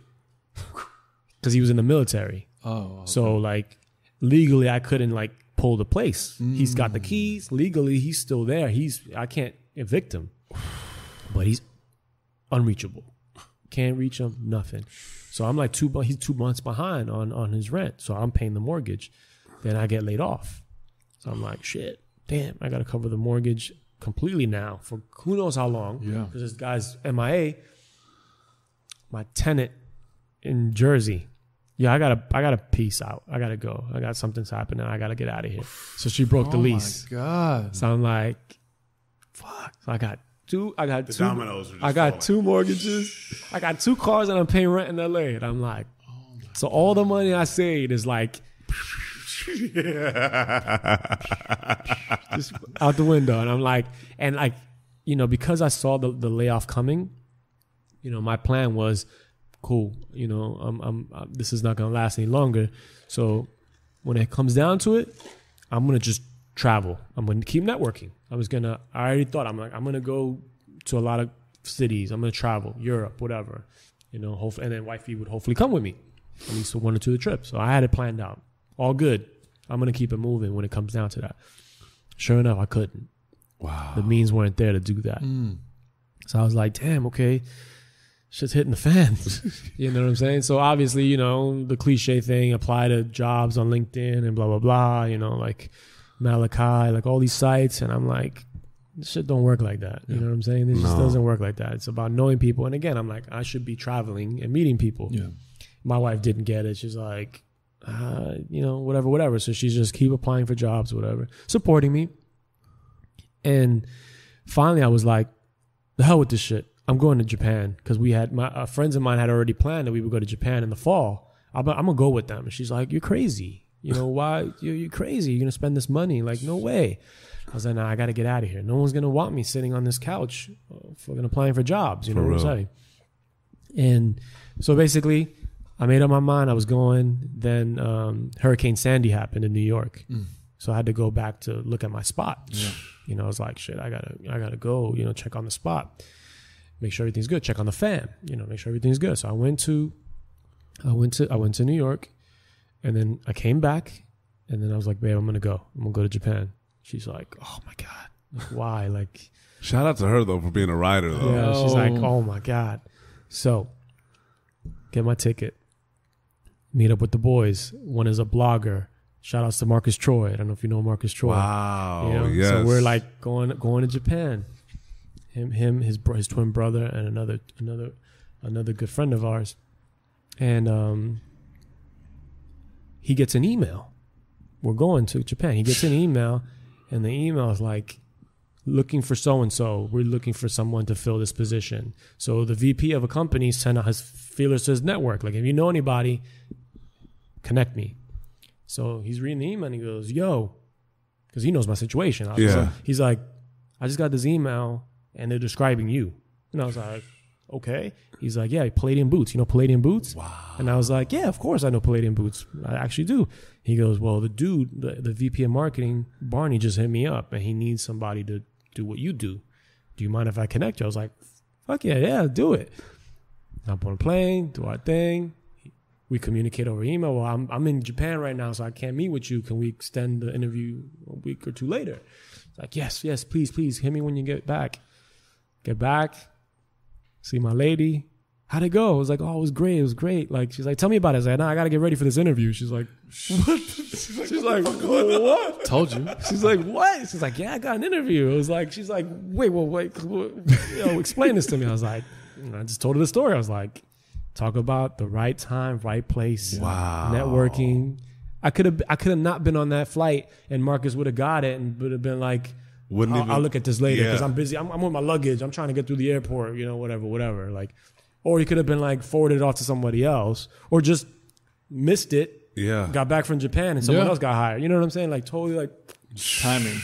So it was just like, so to this day, my wife's like, your world is crazy. Like I just should never ever happens for me like that in any shape or form. So I get back, I have an interview. We hit it off. And then he's like, hey, I need you to come back to meet the boss. Like he's just the VP of marketing. And then I met, and then there was a president of Palladium, and then there's the president of K-Swiss, which owns Palladium. So he wanted me to meet him. So he's like, he's the guy that's going to sign off. So I want you to come back. I was like, all right, sure, no problem. I'll come back. So I come back, whatever, a week later, whatever it is. And I pull up, park, I get out of parking. I get out of my car, and then I see an older gentleman walking away from his car, going towards the building. Whatever. And I'm like, polite hello, just to be courteous. And he's like, and he goes, homie? And I was like, yeah. He goes, Stephen Nichols. I was like, the guy. And I was like, oh, hey, nice to meet you. And he goes, you're from New York? And I was like, yeah. He's like, where from? And I was like, Queens. And he's like, where from? And I was like, Queens? He goes, Far Rockaway, Queens. I was the connection right there, like, wow. And so we're just having this conversation, walking into the building, and it's just like we're vibing. It's like, yeah, man, I'm from Queens. You're from Queens, what? Like, we're just like talking. And I love the from where though. Yeah, come on, man, be specific. Like, don't be general with me. Don't give me that general talk. Unreal. So it was just like, I got this job. I was like, I think I got this job. I'm like, I think I'm good. Anyway, so we're just having conversations, and much older gentleman, much older. So he's just like telling me about himself. He's like, yeah, I used to own the Stride Ride store in the Queens Mall. And I was like, word? And he was like, it's probably before your time. I was like, no, I mean, yeah, I was young, but I remember all that stuff. He goes, yeah. I just started rattling off old stores, brands that don't exist. I was like, Favor, A&S Strauss. And he was just shocked and impressed. And I knew these stores, Tom McCann's. And he was like, whoa, okay. Wow. So you knew. You knew. Okay, Yeah. you knew about the Stride Right store. Yeah. Because I was like, I just started telling him about all the stores during that era that were shoe stores. And he was just like, how old are you? He's like, this is impossible. How old are you? And he was like, and I told him my age, and he's like, almost impossible because you were too young. And I was like, yeah. So we just hit it off. And we came upstairs, we met with everybody again, and boom, like, he's like, hey, look, this was now into the holidays. I got laid off in July. I didn't strike this interview till last week of October last week of October. So it was coming up on holidays. The holidays again. Yeah. Nice. So it was like, okay. So then he's like, look, we like you, whatever. I'll be honest, like, we got to get to know each other. Maybe you don't like us, or maybe, so we got to test each other out. We got to feel each other out and see if this will be a good match, respectfully for you or us, How about we do this? How about I give you a contract for a consultancy for the remainder of the year, because it's only a couple of weeks. I'll pay you what you make, and then we'll revisit this in January and see if we really want to make this a thing. And I was like, all right, bet. So the man signed off on it, gave me the check. I worked on a project with them, a couple shoes, and cranked it all out. And they were like, "This is the dude right here." Came back January. I was their global product line manager. Wow. The whole thing. First thing I did was pitch a collab, and they were just like, I just came in with the guns. Like, yo. Again, the collab. He's like, I just came in with the guns. Collab out the gate, they were like, well, this guy was really thinking. Like, it wasn't like give him an assignment. He's like, no, this is what we're going to do. And to this day, because again, K-Swiss owns Palladium, that collab that I initiated day one is the biggest collab in their history. Wow. Yeah. So I got the little plaque on the wall. Like, you gotta beat that. Remember that? You gotta beat that. You know, it's like you gotta beat that. So we got a couple of things in the pipe for K-Swiss that could beat it, but that's incredible. It's taken a month. It's another 5 years and change already. So yeah. So now I'm on the K-Swiss side. After 4 years with Palladium, I just changed seats from here to there. It was like same building, same everything. Unbelievable. How is the culture over there? Culture is pretty interesting. I mean, again, a mix between new and old people, at least for the first few years. Those people that were like lifers that have been there 15 plus years. And some people were there 30 years plus. So some of the sales reps were there 20, 30 years. Excuse me. And it was that mix of new and old. Absolutely. Yeah.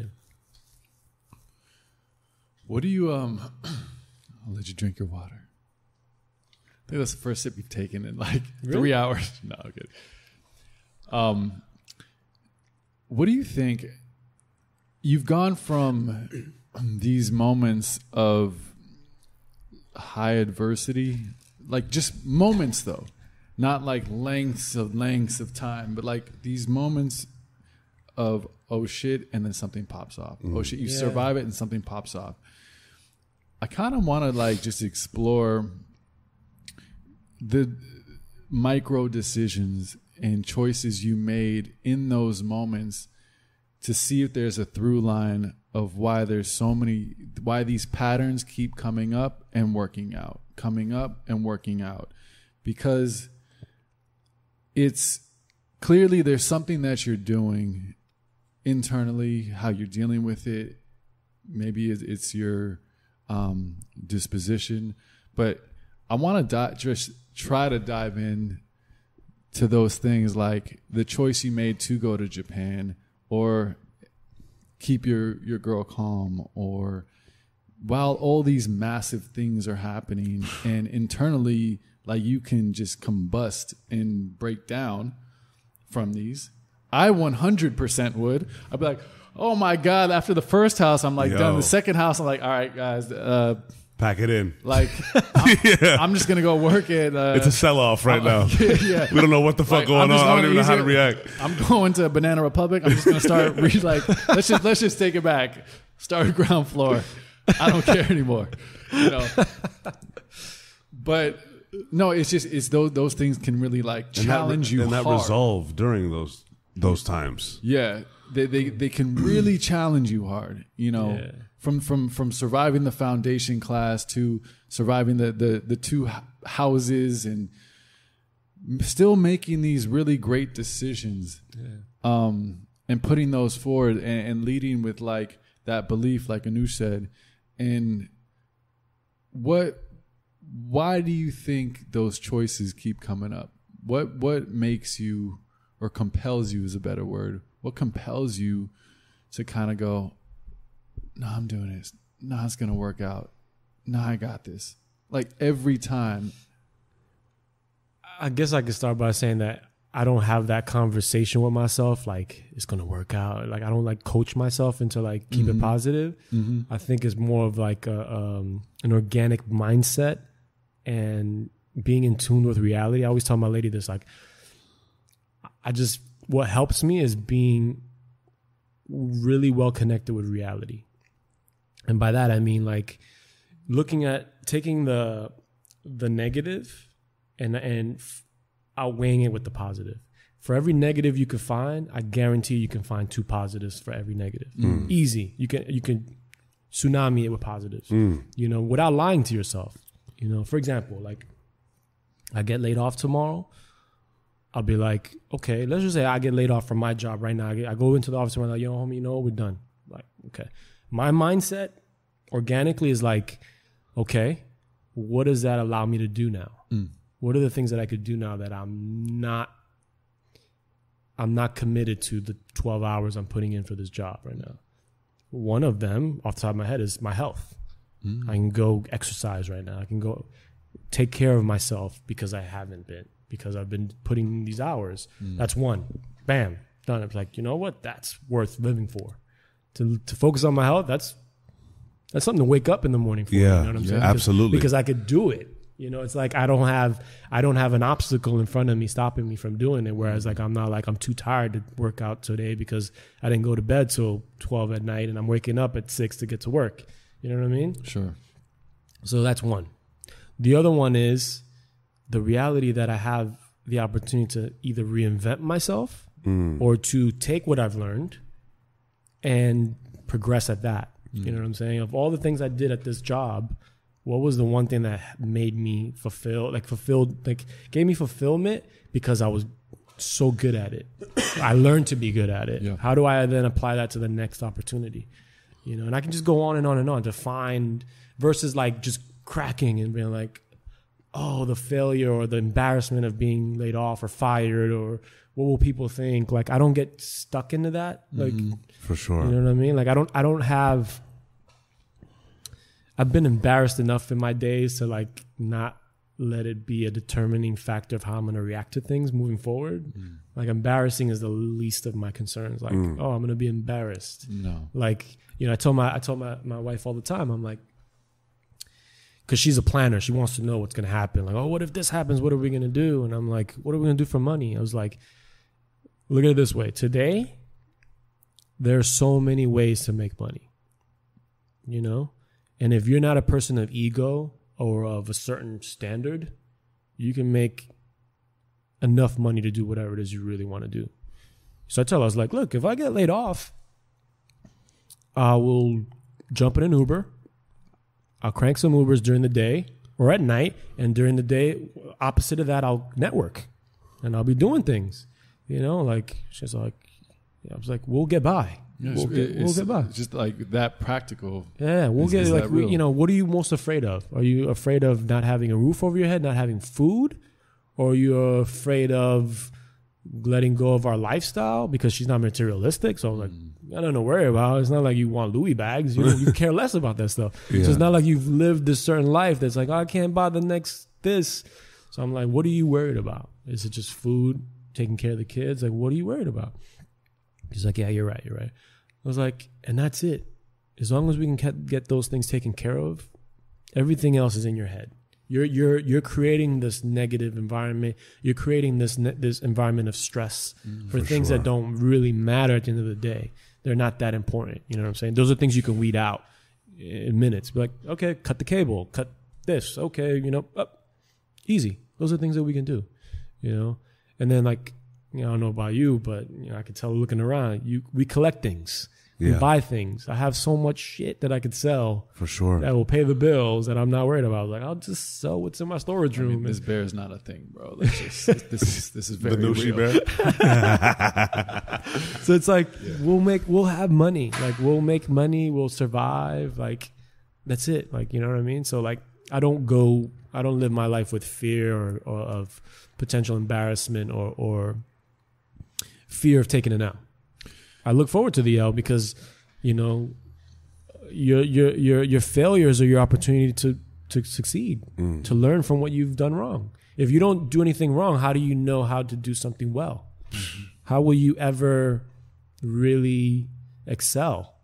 You know, if you're very like reserved and like you don't want to try, then that's why those are the people that don't really make it far, you know? It's crazy to bring up fear because it's such a huge thing that I think a lot of people deal with. I've dealt with a lot. But when you kind of like put it like the way you did where I've done this.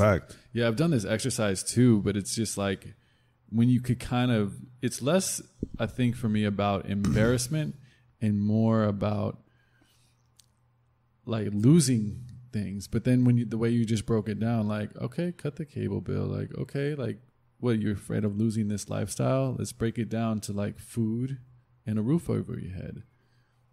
That actually is very practical. And you can do that by Ubering, like you have a car, or doing a lot of different jobs to make that happen.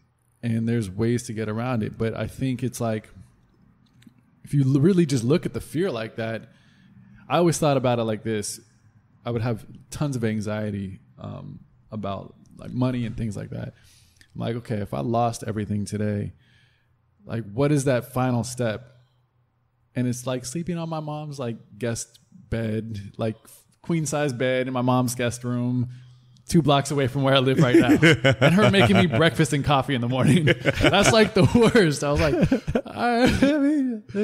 Okay. I might just take that now. Like, but if you kind of, I mean, and that's just very fortunate, but I think if you kind of can address the fear, like the reality of the fear, and not just the negative thoughts that consume your head and feed your ego and things like that, and really break it down to what you're saying, like this practical sense, it gets rid of that unnecessary stress. For sure. And then can actually make the smarter moves, the more practical moves, and ultimately the right moves, not moves out of reacting, not moves that are emotional, not moves that are out of even desperation, but like allows you to really strategically and thoughtfully make the decisions that you need to make.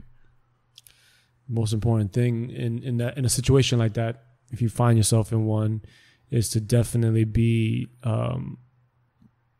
put yourself in a calmer state. You know, the worst thing you could do is panic. The worst thing you could do is create the perception of the struggle you might encounter. That's just in your head. You know, it's like there's so much things that we condition ourselves into thinking that are not important or not really a factor in your future.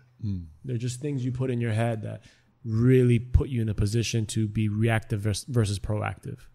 And if you could weed that out, you could survive anything other than It's almost as simple as what do we have control of and what do we not, and let go of it. Let what you don't have control of, let go. You have no business stressing over something you can't control. By default. You know, so it's like that. Like that's why I can just let go of the stuff that I just can't control and be like, all right, I'm not going to spend any emotional energy or physical energy on something I can't control. Once you get that out of the way, you're just, okay, what can I do? You know, and just focus on that. And that allows you to be a little more clear-headed and more focused on giving yourself an opportunity to get to the next position in life, you know, and being patient. I mean, patience is the biggest thing in combination of having a mindset of getting stressed, anything stressful out of your mind. Like an example is like jealousy. To me, jealousy it's a made up thing in your own head. Sure. Creating jealousy is it's only in your head. For sure. You know? For example, like it's crazy. I put my wife through this test when we were just dating, and she was jealous at the very beginning. Number one. Yeah, she was pretty jealous when we first started dating, and I'm like, I can't do this jealousy thing. You know, it's not going to work. You know, I can tell you right now, it's not going to work because I have a lot of female friends, and 90% of them are just friends. There's going to be a 10% that I dated or whatever, but even my exes I'm friends with. I don't hold grudges. I'm cool with people. I'm like, I have genuine respect for people no matter what. Even if they did me wrong, it's all good. People are people. You got to let them be. And I said, you know, if that's how you're going to be losing your head every time a girl comes and says hi to me, you know, because I'm going to say hi. I'm not going to be like, oh, no. I don't live that life. You know, I'm very like, hey, this is who? Blah, blah, blah. Hug, same. I'm not different. I'm just always going to be the same love. I know my boundaries. I won't do something that's going to be like, whoa, that was not cool. You know, but anyway, so I said to her, you know, like, you got to like figure this jealousy thing out because it's not going to help you in life in general. So I could see that she wasn't doing a good job of working on it on her own. So one day I got invited to a friend's, her daughter's first birthday. And this good friend of mine, female, was the best friend of my ex-girlfriend. Right? So knowing who was going to be at that party, I got invited, come to the party and bring your girl. I was like, okay, cool. So I didn't tell my wife anything. I just brought her over. So we get there, whatever, and I knew that my ex-girlfriend's family was her parents, sister, brother. They're all going to be there. It's a party. I'm celebrating this girl's birthday, little girl's birthday. So we're in there having a great old time. My girl's in there having a great old time, and then at the end of it, we finally leave, and I'm like, you know, what'd you think? You had a good time? She goes, yeah, I had a great time. Those people were so cool. I was like, oh, I'm glad. You know, these people I've known for years or whatever.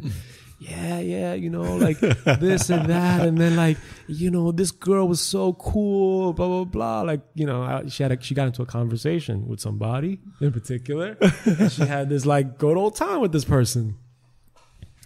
She's like, yeah, especially this girl. She was so cool. Like, you know, she's so down to earth. And I was like, oh, my ex-girlfriend? She's like, wait, what? I was like, yeah, my ex-girlfriend. Like, ex-girlfriend from when? Like, before you. The girl that I was dating for like 4 years or whatever it was, 3 years. And you could tell she was getting red. She's like, what? I was like, whoa. A second ago, you just said you liked her and you had a good time. But I'm like, listen to yourself. You're getting upset and you're injecting jealousy into the equation. Yeah. What does that mean? Like, for real. what, like that's in, you know what I'm saying? Was she mean to you? No, but maybe now, you know, like she tried to create scenarios. Maybe she said this in a way because of, like, stop. Yeah. She's a good person. You know, whatever. Even though we had our differences, she's a good person. I can't ill will her in any way possible. It just didn't work out. You know what I'm saying? Even though my past with her was not cool, and I saw my way out of it unhappily, but it is what it is. But she's not that person. You're right. You're creating a scenario in your mind of who she could be. That's why she was saying that. You know what I'm saying? Sure. Yeah. So like, you know, like she realized, she's like, oh, like that lesson, whether she'll admit it to this day, really was a pivotal moment. Like it just changed her perception of stuff. Incredible. Because it was like, look, you know, the jealousy is in your head. Unless that person is flat out saying some rude stuff to you, and happens to have a connection with me, that's one thing. But if it's just existence and the equation of the existence, you can't go in with a mindset of like, I'm not going to talk to that person. I'm not going to break bread with that person, or I'm not going to address that person. You know what I'm saying? That's what jealousy does. It creates these divides and these tensions. So, you know, I would say like my wife to this day, she's not, there's some jealousy, but it's nothing like what it was. For sure. You know what I'm saying? And it's not jealousy on that, from that perspective. Absolutely. You know, maybe jealousy on like, you spend too much time with your coworkers than me because you're with them all day, like funny stuff like that. Yeah. But not on some like, you know, because whereas she's seen girls come up to me now and give me kisses and a hug and like, and she'll, cool. If that were like 10 years ago, I feel you. Yo, shit would be flying. You know what I'm saying? Like, she was on that level. Like, that's the beauty of growing together. Yeah. You know what I mean? You have to be communicative and really, at the end of the day, we have to all understand where each other are coming from, but also be very honest with where we're at. Yeah. Right? Nobody can grow if there isn't truth and honesty in the equation. Yeah. Right? And nobody can grow if somebody's just constantly sacrificing for another person. Right. We have to be able to just be like, look, this is what it is. If there's an issue here, we have to work through it. If we can't work through it, then what are we working on? 100%. So to bring it back to the reason why I brought that up, the point was like, you know, in the event of being in a position where the dominoes are falling, avoid that rabbit hole of negativity that's in your mind. Just avoid it. Like it doesn't do you any good. It's not going to help you. It's not going to miraculously open a door for you. It's going to do the opposite. For sure. You know what I mean? It's going to shut it all down. Shut it down. It's just no point. There's no point. I can't say I'm perfect. I can't say I haven't done it to myself. Yeah. But I've come to a realization that why am I even doing this? Why am I thinking about this right now? Why am I putting myself through this? You know? And as soon as I get that straight through my head, I'm like, I've seen these things happen. Yeah. These opportunities happen. You know what I'm saying? Like I've opened my mind to accept those opportunities. For sure. And to jump on those opportunities and to show up for those opportunities, to try for that opportunity, to like take the first step towards that opportunity instead of being depressed or, you know, in a negative state. Incredible. Because sometimes being in that negative state, you can miss those opportunities. For sure. Or you can mess them up. You can screw them up. Or you can come at it from this poor perspective and just not click with the person or the situation that's in front of you that could lead you to something bigger. You know, I could have been that Debbie Downer on that the Japan trip. I could have been like, oh, like, I'm gonna have fun, dog. Like, yeah, I don't even know why I came here. Yeah, I could have been like, yeah, this shit sucks, or like, you know, don't be buying shit in front of me because I can't afford it. You know, I'm there like absorbing it, man. Meeting people, doing the thing, even though I didn't have money to spend. Just there to like make the best of it, you know, with the pennies of just getting there and back. Incredible. And look, you know, hey, yeah, you know what I'm saying? Crazy, absolutely. And I got a dozen of those through the past, where it's like, you know, like I could have been in another place, man. No, I think that's such a powerful point, man. It's so easy to do, to feel negative and think negative. Yeah. And it's hard not to. And be the victim. Like, and be the victim and beat yourself up. I mean, we're all like our own worst critics. Like, it's easy. That's the easy road. But you're right. Like, if you can just take a moment to shift your mind, like, you're going to see things in a different lens.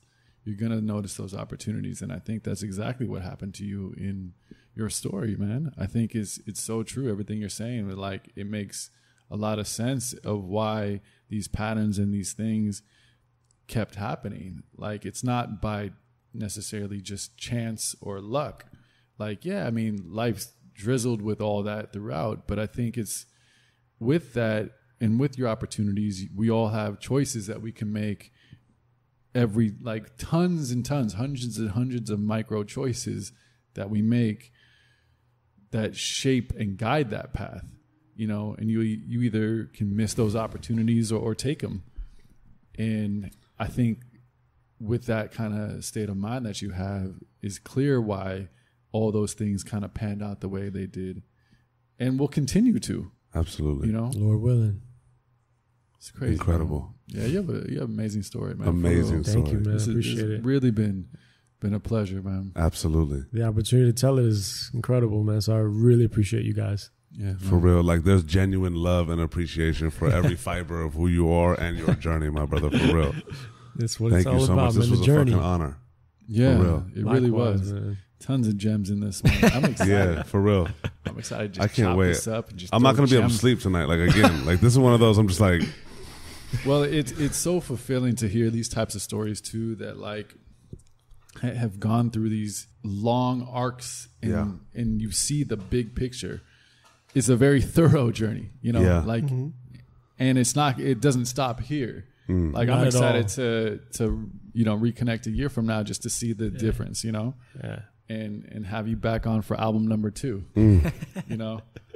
But seriously, I think there's so much that people can take from this, that I'm taking from this. Yeah. Like, it's making me think of like, damn, like, yeah, you know, I mean, the other day I just like left the freezer open overnight and I was like, fuck, we got to get a new fridge. Like, life's over. I was like, that's it. Like, I just ruined everything. I ruined all the food. I got to throw this Trader Joe's $3.99 food out. Like, life is over. You know, Stress. But it's those things, right? But even in those little things, it's like we could get so caught up in that. For and sure. then you put that into a bigger picture, like your career, and you start to think about like decisions you made, choices you made along that road. I think it's really amazing, man. Absolutely. Thank you, man. For real. I hope anybody listening and looking up to Homie and just like understanding who he is from an outside scope, that you really get to appreciate who he is internally, because I think it's truly going to be able to guide a lot of ships that are looking for focus, that are looking for, you know, guidance. You can really learn a lot from your trip and your journey thus far. And, you know, it's a blessing to be able to have connected with you. And I know that you're an incredible force in everybody whose lives you're in. And I'm super glad that we got to share this with you, my brother. Yeah, man. For real. Thank you, man. Likewise. Love. 100. We out. Dope.